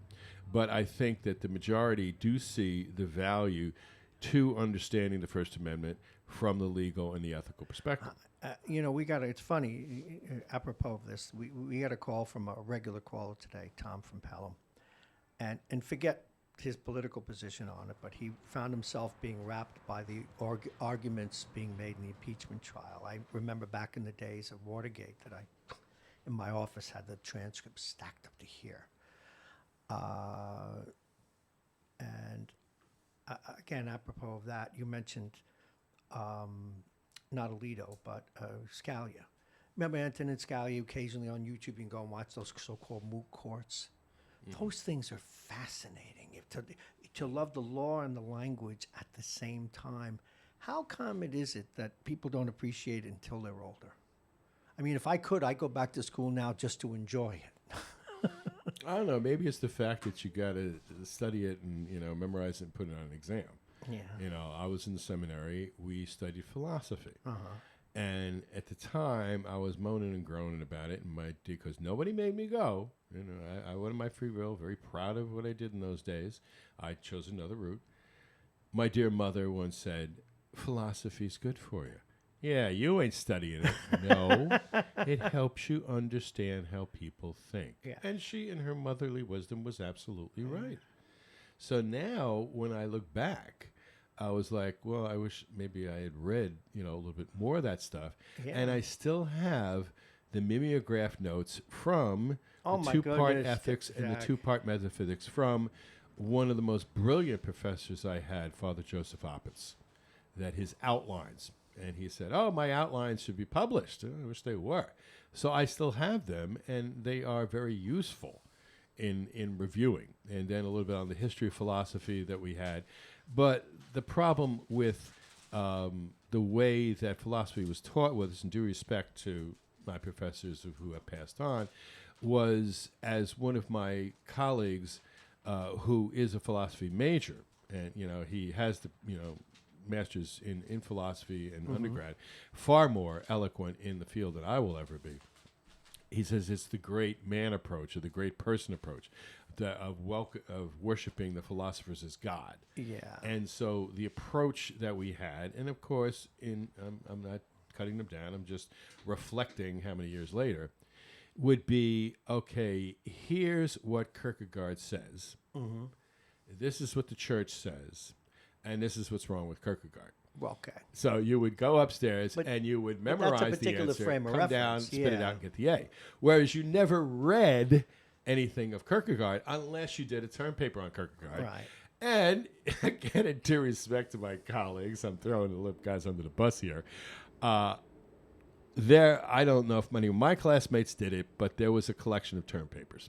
Oh, my. that were passed down through the years. Through the years. And so when Middle States came and they got a hold of these, for some reason in the vault they kept term papers and they compared them, and then also exams with the canned answers. And it's like, they got put on probation because these guys aren't, they're repeating each other's answers. I have one more question for you. And here we go. I had pulled this out of, I brought it up earlier in the show. And it happens to me all the time. And I don't know if this comes up in class, but we use FOIL requests a lot, and I'll get documents. And even the CNN got documents, for example, in this story about Jared Kushner, and they're terribly redacted. What are the rules governing redaction, and why? Every time something gets redacted, there are times we have a local journalist in here who does a terrific job, and you can tell that they were redacted because that they were hiding something. What are the rules regarding redaction? Well, I'll go to the exemptions of the Freedom of Information Act. I'm not familiar with exactly any statutes about redaction, but the primary one would be national security, and it is abused. Post 9/11, the presumption was not to disclose. Obama comes and says, no, we're going to change that. The presumption is going to be disclosed. But now we are back to the era that, is it used to prevent things that might be embarrassing to the people involved? Now, another big area is personal privacy. Yes. We run into that when we get stuff from schools, because they can't mention a student or personnel. Anything that would be revealing anything that's not of legitimate public concern. But in what we've seen in the Miller Report and others of this blanking out of stuff, it's stuff also that would interfere with an ongoing law enforcement investigation or would interfere with our national security. But there are times where this crossing out idea for national security is abused. I'm wondering, even like we're now, 60 years on from the assassination of President Kennedy. And a lot of the documents that come out from that time are still heavily redacted. Makes no sense. 60 years old. Who could we hurt? Yeah, that's what the original justification for that, if I recall correctly, was that after the death of his children or the death of Jackie Kennedy, that certain information would be revealed every 10 years or so. And so that's why occasionally more information is let out. But as you say, at the same time, well, when you cross out all this information, why are you crossing it out? How many years ago was this? Can we find out maybe, who killed JFK? The greatest murder mystery of all time. Do you have any opinion on any of that? Well, being a news guy? We had a mini-series at NBC called Kennedy back in '83. And when we did the reenactment of the assassination down in Richmond, you did it. Oh, you did it in Richmond. You didn't do it in Dealey Plaza. No, because we didn't have any kind of snipers shot or anything. It was just an area away from downtown that was vacant. That we had enough area to shoot on a street, put a crowd there, and it was just the crowd level shots. And Martin Sheen played Jack Kennedy. Blair Brown was playing Jackie, and with the pink suit and with the fake blood and all that kind of stuff. We had an assassinationologist. An assassinationologist? Right. Up at Western New England College, there was this Center for the Study of Political Assassination. And spending a day or parts of 3 days with that guy, you were like, it's all a conspiracy now. Well, because he was talking about Bobby Kennedy. Yeah, where's the tinfoil Martin hat Luther at this King, point? Jack Kennedy. But Your Honor, you're not asking the question. You're in the dock. What's your opinion? Having stood at Dealey Plaza 3 different times and gone to the Book Depository Museum. All right. Oswald did not shoot him, or maybe he was part of it and he took one shot. Why did he wait until Kennedy was partially obscured by a highway sign? And the photos of the puff of smoke in the grassy knoll, where you go up on the grassy knoll, it's a parking lot, and you stand there and you look down, and you say, no, he was shot from here. Really? Yeah, so I don't think Oswald did it. He might have been a patsy and part of a conspiracy. I thought he was a patsy, but I did think, you don't think any of his bullets? I mean, the one that came down from an angle obviously came down. Well, the one that hit him in the neck. Yeah, the old magic bullet theory and him being rocked backwards. Yeah. And the first one holding his throat and so forth. Maybe one of them did come from Oswald.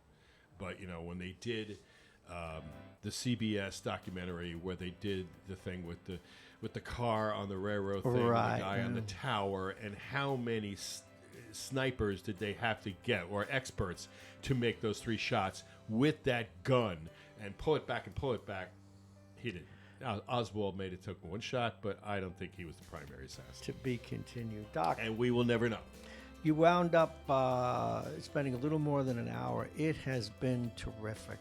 And this is 3 credits, ladies and gentlemen. I just got 3 credits. All right. I got 3 credits. I did okay for a guy that didn't study for the exam. Professor it was a C-. Jack Breslin. I passed. Jake, don't keep... Jake abuses me. Isn't there some law against that? Professor Jack Breslin, he's with us each and every Tuesday, usually at 9. We moved up a little today to take care of some business. But Professor, thank you very much. It is My pleasure, buddy. just a pleasure, and it's we've learned so much. Thank you.